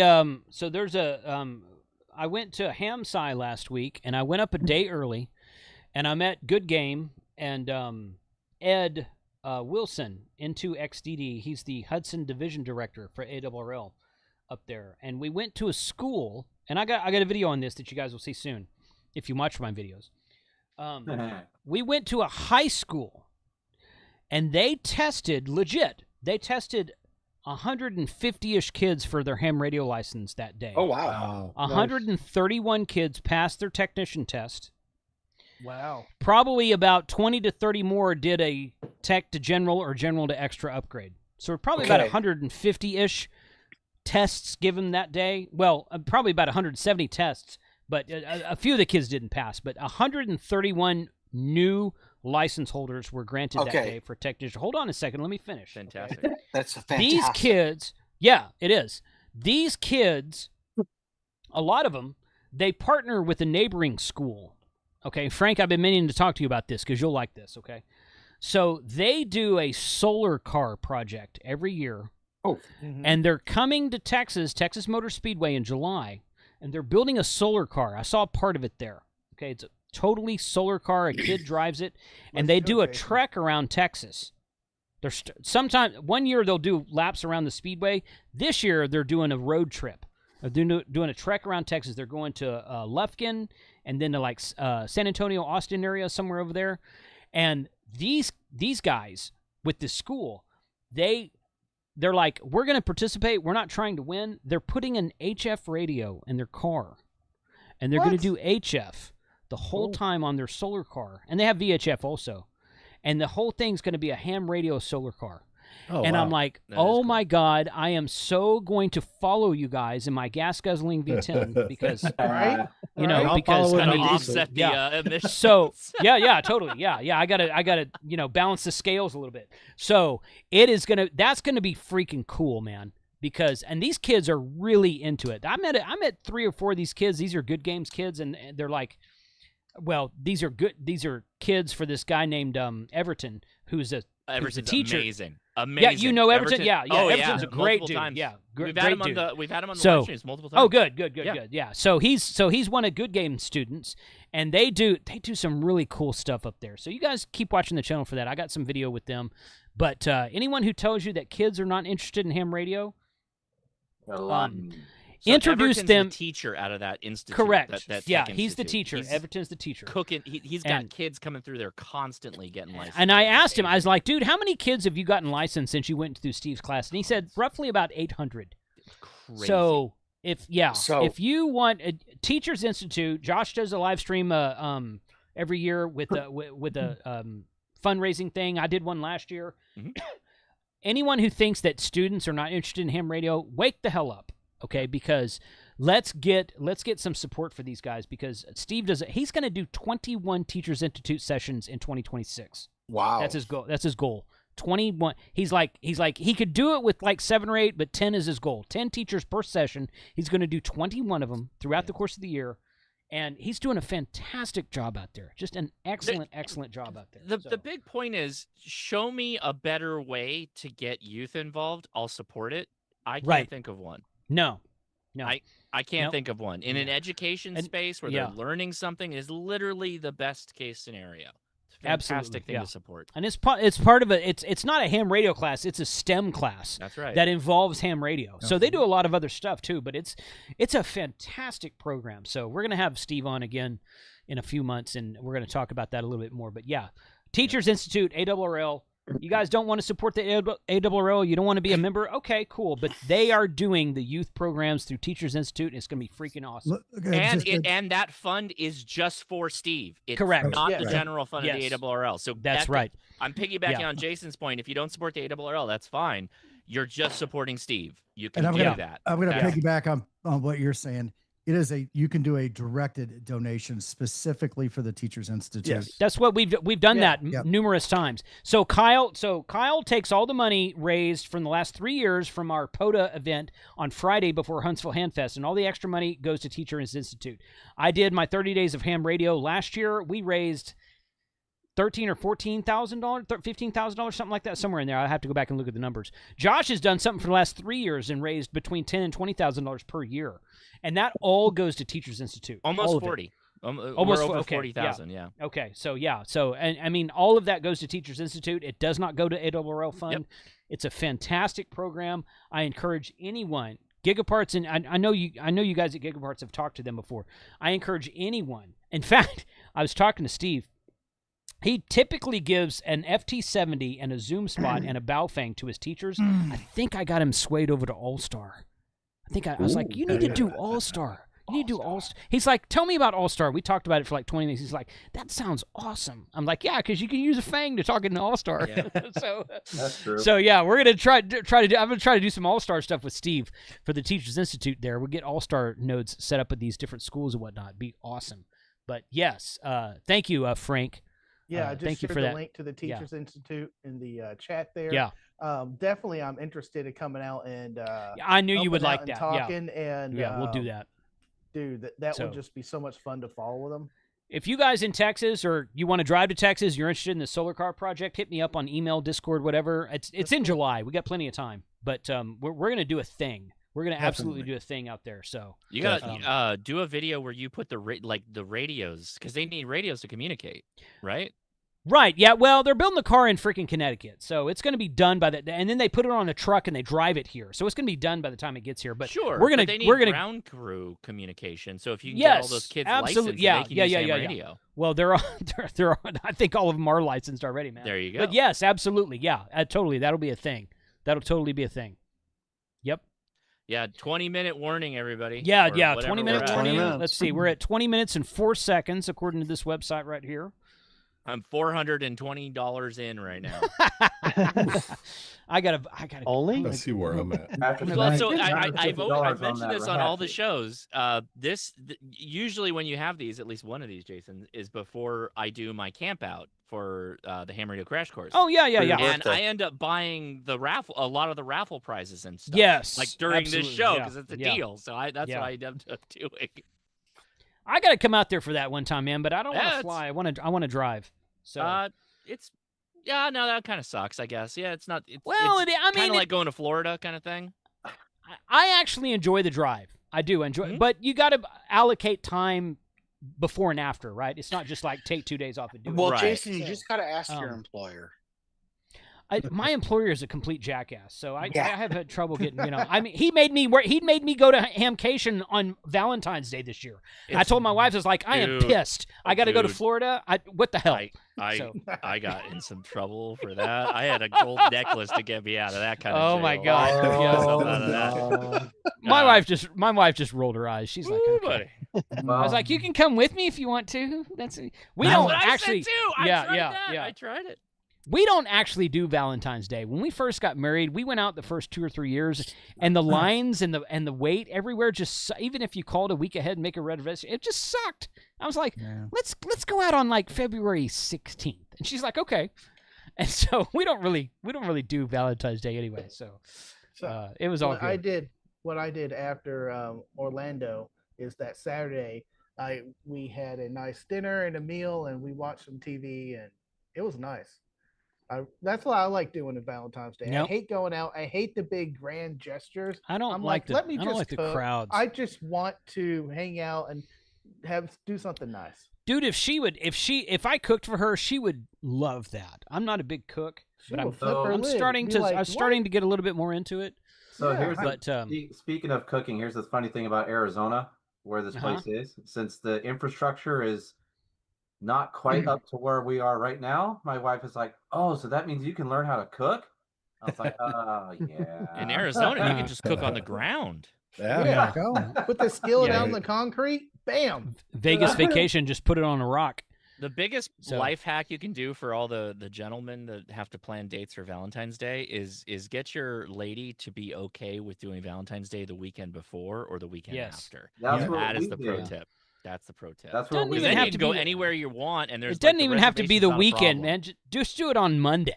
Like, let's just if you got that capability, do it. That's probably even better. Yeah, it is. Yeah, there's nobody out on Monday. I hate crowds. And I tell her, I said, I just don't like crowds. She's like, you go to a ham fest, there's 30,000 people in Dayton. I'm like, yeah, but those are my people. Those are 30,000 nerds. If you want to put 30,000 hams in a restaurant, I'd go there all day long. We go to Tropub. Yeah. She's like, no. She's like, what does that do? I was like, look, I just don't want to be around people I don't know. Amen. Crowds of people I don't know. Amen. Total strangers that you never know at the snap of a finger that can just go crazy. That's okay. People who are those of us who are already crazy, we're like, hey, here comes this guy. Welcome him. Yeah. Oh, it's not a big deal. Welcome to the crazy crew. Crazy invites crazy. I hang out with Frank, guys. Come on. It's not Frank's too pretty crazy. chill. Come on. You've not hung out with Frank very much, then, dude. Delta Lounge style or where? But you have been with Mike when he's been drunk a few times. So I would say Mike is a little bit crazier than Frank. To be honest. You're in the club there, Josh. Come on now, come on. And I was tame at Orlando because I had the beginnings of a sinus infection. You were pretty tame. I wasn't sure if you were yeah. okay. Yeah, I looked around for you. I'm like, is Frank even here? I haven't heard him. No, I ducked I into knew the he had a trailer sinus early. infection because he was snoring in Jason's trailer. Oh no, that was yeah. not me. I have the machine. There's no snoring. That's Ham Not a Shack. CPAP. That was Ham Shack Josh. Yeah. In the Yeah. Texas tornado. Oh, gee. He I'm wasn't sorry, in the Tennessee tornado. He wasn't in our camper. No, he was next door. Yeah, he was in the other camper. Holy I guess cow. he was. Wow. Can remember he had his big screen television out Yeah, there. yeah, Right? I did. He was watching NASCAR the whole time. I'm like, what the hell? No, he was even watching the trucks. He was you are like, "Oh yeah, from this the guy South, came out of yeah. retirement." I'm like, "Okay, is Yeah, that some is people- that good?" Tony Stewart, I I've think, heard that said. Some people just can't help being born in the South. It's good. It's all good. I It's all just good, love we're that good. they're like, we need to race more things. Let's race Right. trucks. Let's race truck. Yeah, NAS Like, truck is a no NAS truck is a problem. thing, man. Tractors. Yeah. Oh, dude, those guys who Oh. soup up the tractor John Deere, pulls? like the Yeah. little Oh, riding yeah. ones. Yeah. Hell Yeah, yeah. that's crazy. Those things haul ass, and the Yeah, center they of do. gravity's way too high. they do. So they eat it. Yeah, They they do. high side tractors, dude. Oh know my what we gosh. need to do at Dayton this year? We need to race the Rascals or do a POTA joust with them. No, with the then you POTA don't mask. get invited back next year. That's the problem. No, you just encourage. They other have a people to do it racetrack there. quietly. They have a horse track. We just can go around it. That is true. Perfect. They do have a horse track. Yeah. I've had enough of horse racing, any kind of horse racing, for the rest of my life. Hmm. 18 years of it. Hey, Jason. Horse Yes. owner? Were you an owner? I'm gonna No. jump out here. Okay. I've got my live stream starting. You want to here in get okay? 15 Well, go minutes, so ahead I and wanna tell make sure I'm everyone all about set. your. Yeah, go ahead and tell everyone about it. Share the link if you want to, Rob. You should have admin in the chat. So go ahead. Great. The floor is yours for the next 2 minutes. Go ahead. Yeah, thanks. So I've got the late shift coming on at 9 o'clock Central Texas time. So I've missed streaming for the last 3 weeks too. So I've got I've got a queue that's probably going to be one of those 2 a.m. jobs. So if Holy. if you're an insomniac, come on over, hang out, and we'll talk about all kinds of good stuff. So lots of I'll good be in stuff the chat to for a share. while, man. Oh, good, Frank. That'll be great. Mm-hmm. Yeah, I'm crashing early. I'm headed over to the Go Kit Challenge tomorrow. That's tomorrow. I haven't gotten Yes, any tomorrow. notification about that this year at all. They Okay, yeah. weren't gonna invite you So back. Frank just shared. Yeah, probably not. Frank just shared your link in the chat, and then Tim is doing it now. So yeah, you guys, we've got 14 minutes. Where are we at here? Hold on. Yeah, Get that right. 14 I'm minutes. showing 15 13, minutes. but yeah. Yeah, 12:58 on the GigaParts live stream. So when that ends, you guys go check out Rob's live stream. Shared in Yeah, the I chat just cashed now. out. Can I So- float an idea? I'm in for 300. Can I float? Can I Is float that- a crazy idea? Since the GigaParts people are listening, can I Uh-oh. make a Yeah. crazy thought? Yeah, hold on. Let Rob. You done? Yeah, I'm good. All right, Hey, we'll bud. see you, Thanks gang. for joining. Yeah, you guys go check out his stream when you're done there. So thanks, man. Appreciate it. Go ahead, Josh. What if GIGAPARTS did a deal that was so crazy, but they did it in the last minute, and you had to get all the way through the cart and buy it, or you pick the time, GIGAPARTS. You pick the time, where it's just an impossible thing to it's challenging your clicking finger to make the deal go through. So in other words, only put 2 of them in there. Yeah. But don't tell anyone that. Limited quantity, super. Quantity. You guys work the details. You work the details. Oh my goodness. Super limited. That's the only way you can get it is if you're buzzer beater. This sounds like a way to maximize the number of upset customers. That's the reverse. Yes, it's the reverse Black Friday sale. It's the reverse Black Friday sale. They don't line up. They got to be the last at the end. Very last. Hey, very last. Josh. So that's food for thought next time, Robbie, because we got to announce that if we're gonna do that. Robbie's Josh is off the list to get him out of here. Yeah. Hey, Josh, the Dwarf 3 smart telescope's in there right now, $519. I saw that. I saw I got my mini. Sweet. And it's backpack ready, so that's where I'm at. I'm going to be backpacking it tomorrow. Next weekend we're going on a scout backpacking trip, so I'm loaded. I needed something small. That's my problem. Scoggins has one of those, and we took it out and shot pictures of the moon one night when I was out there a couple years ago. That thing is freaking cool, man. Awesome. That thing is freaking cool. Yeah. Where are you going backpacking?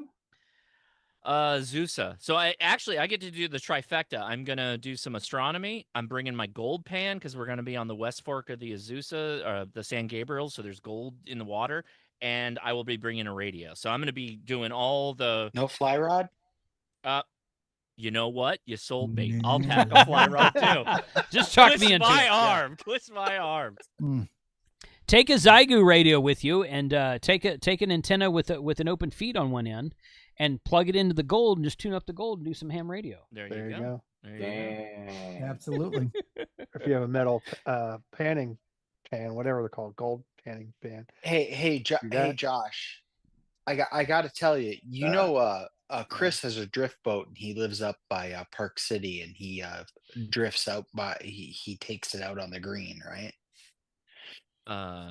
Okay. Where are we going with this? Does he tune up the boat? Is the boat good on 15 meters? He might, but the fly fishing in the Green River is amazing. Oh, yeah. Okay, I hear what you're saying. Because that's tarpon land. You're going fishing the big fish, the big tarpon. No, it's not the Green. Chris, HFP. Buddy Pole. Wait, he has Buddy Pole Chris. Wait, what boat? Buddy Pole Chris. Boat? It's a drift boat, so he drifts the river. Okay, and he's catching monster browns. Yeah, because he's out in Utah now. He's in He's in the old Fieldcraft building. Right. Mm-hmm. Oh, that's the the guy's a freaking vegetarian, so he's gone there catching big ass trout, and I don't get that, but whatever. I didn't know. Well, because you release them. Trout. Yeah. I mean, it is. Trout it is. Just catch and release. You know how bass is kind of like an angry fish, You fight them and you put them back because it's what am I going to do with this? They're not really good eating. Trout is a beautiful fish. Oh my God, the hell they're not. I grew up eating bass. Sand bass, black bass, large bass. Bass is freaking awesome, I do like saltwater bass more. I'll just say that, but I'm not a big fan of the. I'll agree with you on that. Okay, but freshwater bass, I grew up eating that stuff. I grew up eating crappie, catfish, and freshwater bass, and. I'm sorry, I would eat that every day if I could. I got 2 pounds of striper bass in my freezer right now. Okay, now I'm back on board. Striper is very good eating. Striper they're actually hybrids, but I love bass fish. I grew up on it. So no, Josh, if you want to come fish tarpon, you come to my trout are beautiful fish. I like to just let them go when they're nice and big. I don't even want to touch them. I just take the picture and just let them go on their way. I like to have a super light fly rod, fight them up, and you're not even really fighting, but the finesse of it. Oh, just backpacking a fly rod in the middle of nowhere. Now, when we're backpacking, we eat the damn trout. I'll just say that. Oh yeah, definitely eat the trout. But at the same time, beautiful fish. Fish. There's an overland group I got connected with a couple years ago, and they go up to a place in Oklahoma, and I can't remember the name of it. I think it's called Blue River. They go up there and they go trout fishing 2 or 3 times a year, And I'm like, dude, I got to go up there. And I thought he said it was inside of a national forest. I could be wrong about that, but I'm like, okay, we're going to go trout fishing, do some POTA, and do some camping. I got to get up there with that. That sounds like a hell of a video, Jason. Oh, yeah. Yeah, once I get up there, it'll you check with your boss, see if he'll let you do it. I'll ask him. I'll ask him. I thought you used up your PTO on the last time you took off. Well, it's not PTO. This is work related. It's all write-offable. The tax write-off. It's all write-offable. Yeah. Where's my cart, dude? There we go. Here we go. So I checked out. I'm about $110. Yeah, I'm more than that because I'm gonna pick up that damn scanner, dude. I know it's gonna be a while before I get it, but that's $150 off. That's a good deal. That is $150 off, man. That thing has Bluetooth as well. Yeah. Oh, yes. Actually, having Shane join the show after we talked about it is the worst thing you could do because he's gonna sell you on it right now. I was talking about the XG100 before you got here, Shane. I know. I heard you say my name and I was like, oh god. The 150. No. This is an XG100 Harris. The Uniden is an SDS 150. Yeah. This is a radio. The Uniden's a scanner. But that GPS scanner is freaking rad. That thing is cool. So. And the Bluetooth capability as well. Also, it has a drop-in charging base for it too, so you don't have to take the battery out or plug it into a mini USB or whatever the heck the old one had. Yeah. If it doesn't have USB-C for $900, I'm gonna be pissed. No doubt. Be real mad. Yeah. Oh my, that's true. I actually did go to the HRO in Winter Springs, Florida. That was pretty cool. Yeah, it's a nice store. It's huge. Yeah. Compared to here. Okay, I've earned 837 reward points. Look at that. 5 minutes. Oh my gosh. 5 minutes. 5 minute warning. GigaParts.com/deals. Linked at the top of the chat. I'm not a scanner person. I'm not getting one. No. You can't sell me on that. So speaking of tempted. I'm not much of a scanner person either, but I've watched some videos about that scanner and its predecessor, the SDS 100, and that's some cool stuff, man. If you're on road trips, like I love going on road trips, and you want to just push a button and have it bring in all of the police and fire and EMS frequencies for wherever you are via GPS, that's a great tool to have. Yeah, it is a great tool to have. That's why I like the ICOM radios with the GPS feature. Yes, it's agreed. Just like you're driving around, you just load everything up. It figures it out for you. It's not all the repeaters, but it figures out what you need most of the time. And it's good enough. It's awesome. So I just got this today. Oh, we got nice. The Anytone. Is that the new Maverick? This is the no, it's the blue one. This isn't the Maverick. This is the 890. That's 12-volt power right there. Is Shane visited 12-volt power apparently? No, actually, Jeremy came to me. Well, hello. Okay then. Yeah, he lives right around the corner from me, so it was. Oh, does he really? Oh, that's cool. Yeah. I talked to him at Hamcation, and he's like, "We want to do this and this." I'm like, "You guys need to get the hell out of California, and I'll come and do some stuff with you." How's that? Well, they're in multiple states because they go from Nevada, Arizona. They're the official Comet distributor for the North America now. Yeah, Kevin actually has a house in Las Vegas. Yep. Does he? I didn't know that. Kevin drives back and forth. Okay. So good company, good people. They're good people. All right. So what's the last couple of minutes best grab here, everybody? Okay. 3 minutes and 32 seconds. This is literally like I still say the textured plate is amazing. The dwarf telescope though might not be bad. I'm telling you, this is an untapped market. All you ham nerds, this is a Venn diagram where it's like literally two circles over the top of each other. Here's the 7500. Here's the 7500 Vero, which with latest firmware, it'll do almost all the things that the 7600 will do. The only difference is that it doesn't have a display in the microphone. It has a full KISS TNC. It'll do WinLink, APRS, all the things, APRS Droid. That's a great price on that 7500 right there. I'm going to say, as hams, if you don't have one, pick up a rig stick.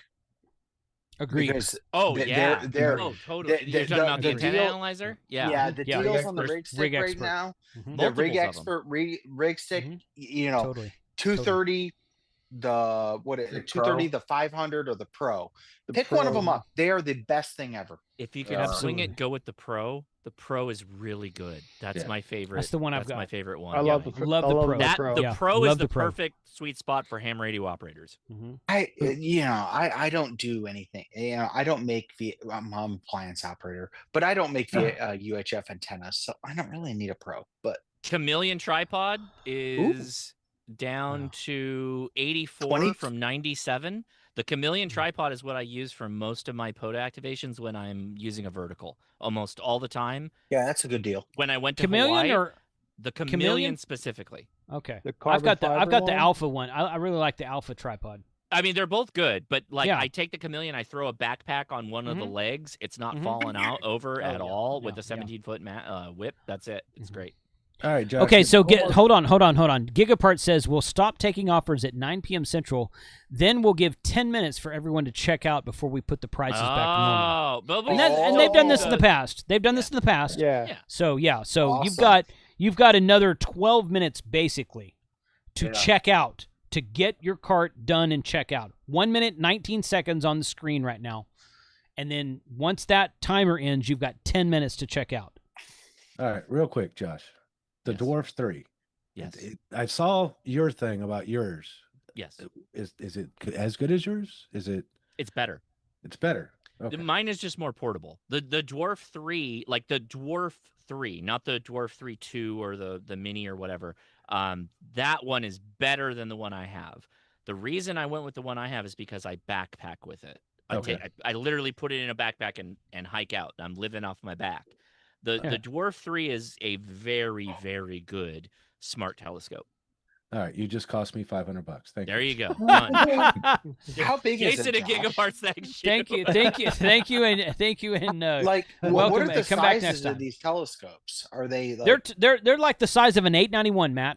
Yeah. Really? Basically, yeah. 891 actually is a really good example. In 891, it's about the size of an 891. The Dwarf smart telescope is like the size of an 891. It's free. You do need to put it on a tripod. What's the resolution on it? Oh, geez, you're asking me a question. I don't have the Dwarf. No. Are you talking like planet resolution? 2 seconds, 1 second, Deep the space. end, right there, the end. Well, so here you go, Matt. Here you go. It's a deep space telescope, but it also does local so that's and this is my telescope, which is less powerful than the Dwarf that's on Jason's deals right now. Okay, that's impressive. The for the size and the price of that telescope, you really can't beat it. It's That's impressive. Dark brown 3D printer, so you guys can print the poop emoji if you want to. And then if my wife and I move out to Arizona, they got stars galore. Oh, dude, the stars out there are beautiful. If you move out to Arizona, I don't remember what the manufacturer. I don't know if it was Mead, but there's somebody that makes one that's like designed to go in a pickup truck bed, and it's like huge and a big thing. Yeah, that'd be perfect. I didn't get all the way through. We ran out of time, everybody. Hopefully, you got everything in your cart. Yeah, I hope. Okay, you guys have. Okay. So they restart. Hey guys, they restarted the timer. It says 8:57 right now. This is the time you have to check out. So check out. To check out. You have to check out, and you have to get it. So if you crash the site, then there it is. There's the Dwarf. The Dwarf Labs for $5.19 is a good deal. That is a very. Good deal. I can still push the button. We're technically in the no push the button zone, but I can still do it. Josh, you could give one away. That's all I'm probably watching, Josh. I could give one away. Matt, are you coming to the camp out? I was thinking about actually doing that, but I don't think I've got that juice for pulling that trigger. But so you can take pictures of the sun with this. It has a UV filter as well. Really? So so you can be your own Tabitha Scove field correspondent. That's right. See, you just sold it. Thank God. Thank you. Well, especially now that I know that after I paid for it. Yeah, after the fact. There you go. Dave, you always spend a lot of money here, bud. I know. Dave, Josh is an influencer. Just trust him. Yeah. Just trust me. I'm an influencer. Hey, Josh, if you're looking for one for a prize, look at the Dwarf 2. Those are on the deal. I saw that. I know. I saw it. Hey, if you'd like to give one away for the camp out, we could talk about that. Maybe. Dwarf 2. Dwarf Lab. There it is. Oh yeah, that's $175. Oh wow, there you go. Yeah, that's cool. Nice. That did. Now I think the important thing is the size. Yeah. I don't think people understand the size of these. They're very small. So that's a coil. Small. That's a coil of USB-C cable next to it. That's the problem with a lot of these pictures is it doesn't convey the size. Yeah. Yeah, they're very small. They're very small. And they're specifically they're not for doing like planetary things. Like you wouldn't do this to like take a picture of Jupiter. The focal range is not right for that. This is like a deep sky nebulae type of imagery that you take with it, or the sun or the moon. That's impressive.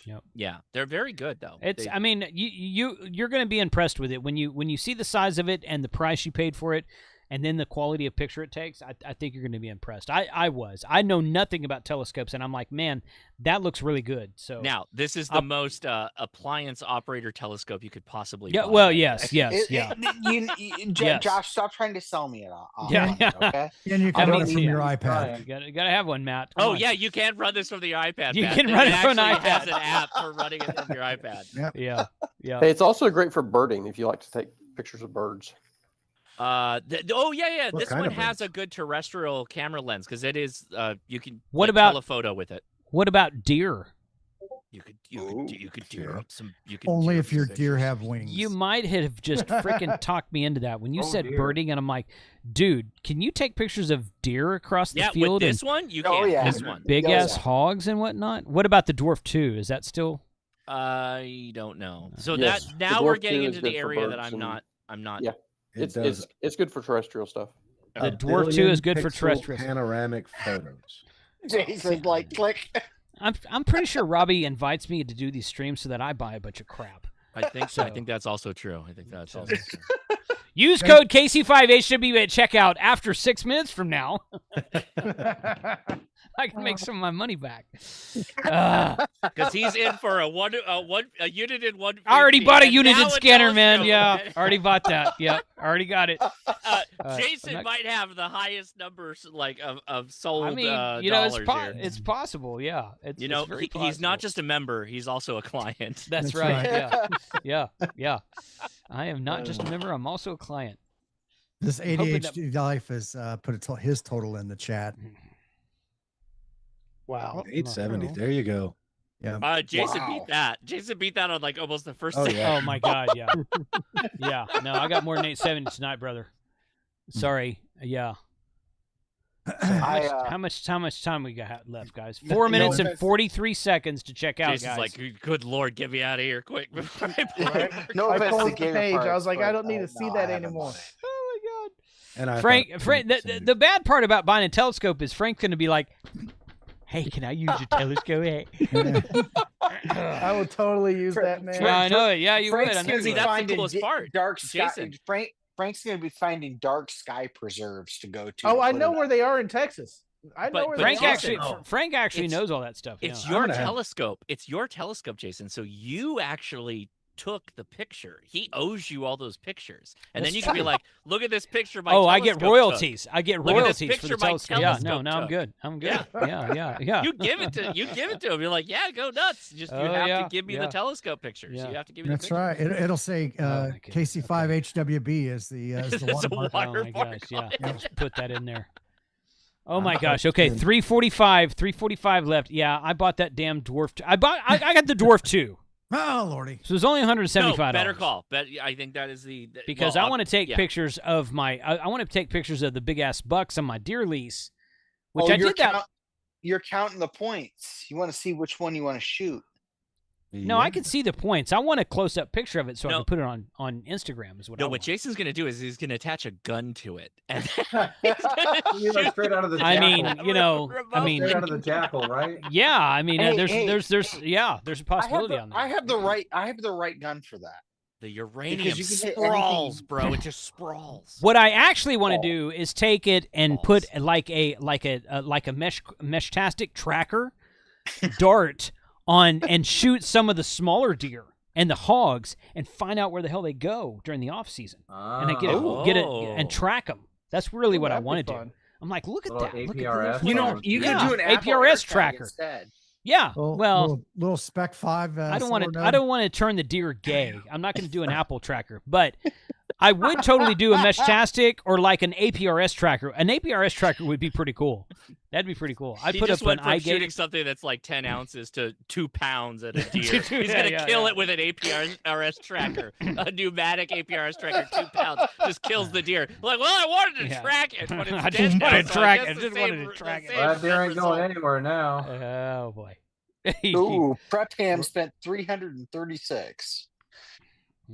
I kept it relatively low. Yeah. I remember, Paul, you telling me the second time we did this, you're like, damn it, I just paid off my credit card from the first time you did this. So no, that first time, I want to say it was about $1,200. Oh, that's good. That's a good. Yeah, that's good. A good pull. And then it slowly comes down as I get everything I need, I think. Yeah. So before we wrap up, should I pull the trigger on the $50 Boggs bag? Does your wife need a bag? You got a minute 40. Actually, I don't think she would actually rock this at all. This is straight up for me to put ham radio stuff in. That's one of the rubber bags, right? That's a bag that feels like it's made out of the material your Crocs are made out of. Yeah, totally. It's like put my Jibbits on there. It's like you could put your KX2 in that and throw it down a mountain. It'd be fine. Yeah. These are legit. I've seen them multiple times. Yeah. Hey guys, okay, this is your option here. This is your option. You can get one of these for your lady to lessen the blow. My wife would hate that. And then she would hate it. And she doesn't like bulky bags like that. It's like and then you put the but bag it's a carry-all. She's got to carry those bags are for women who carry like a purse dog with them to the mall. Or like you go to the beach, like if you're in Galveston, this is like a perfect Galveston bag. That's a good statement. Right? I would agree with that. I would agree with that. That's a great beach bag. Great beach bag. So Jason's in for $50. Here we go. No, I'm not buying. Now I'm just selling Jason. We got 35 seconds left, guys. 35 seconds to check out. Let's go. I bet. Let's go. We're doing it. I'm really curious how that 150 works. We are doing this. We'll say Mark O's. See, it's the ATBK 100, the third from the end. It's probably the best spread. He offered 275, which is about 190 over the normal price, and they offered him 89. So he got the best spread. Croc bag. Why he offered 3 times the price. 5 seconds. 5, 4, 3, 2, 1, and that is it. Ding, ding, ding. Happy birthday, Jason. What do we have, Johnny? Thank you. Do you have a cake? You have a cake we can blow. I don't need cake. Yeah, Jason, what are you? 22, 23? Yeah, somewhere in there. Cake is his weakness, like Jumanji. No, steak. If you're saying steak, it sounds like you're saying cake, and I don't eat cake. But if you're saying steak, yeah, bring me steak. What about a carrot cake? Do you like carrot cake? No. How about a cake that looks like a steak? No. What about a brisket cake? Oh. I don't even know what that means. That sounds disgusting and good at the same time. So I about a month ago, I actually did 2 prime briskets on my Traeger. I saw a guy soak a brisket. I saw a guy soak a brisket on Instagram the other day. I saw a guy soak a brisket in 5 bottles of wine, and he put thyme and garlic in there with it and stuck it in the fridge overnight, and then he cooked it on the smoker, and he cut it in half, and I'm like, God, that looks good. What kind of wine? Wow. What kind of wine? Oh my goodness. Did you smell it? Red wine, some kind of like Merlot. Like a Merlot. I'm not drinking Merlot. It was not. It was not box wine. It was bottled wine. I don't remember. Like I don't remember too the much. brand. I don't want. It was. He was like you could have done this with like 2 bottles of wine. He said that in the comments. Or just not any wine at all. Like brisket braises itself. Like I tell you what, brisket. If you ever soak a brisket in orange juice, I've done this. That is fantastic. I tried one in orange because it's acidic. I tried one in orange juice and one in milk because some blog one time told me to do that. The milk was like, but the orange juice was actually pineapple quite good. juice. They'd be good. It's acidic. Anything that's pineapple acidic, juice is really acidic. Out here, all the carnicerias with the carne asada is all like orange juice or Tampico or something that's acidic. So I bet the brisket with that would be really good. Yep. Yeah. I agree. Ooh. You guys go check out Rob's live stream. I'm sharing that right here, right now. He's got about 28 people watching. And I've got over there. People need to go over there. 213 watching here. So you guys go check that out. Here's the link in the chat.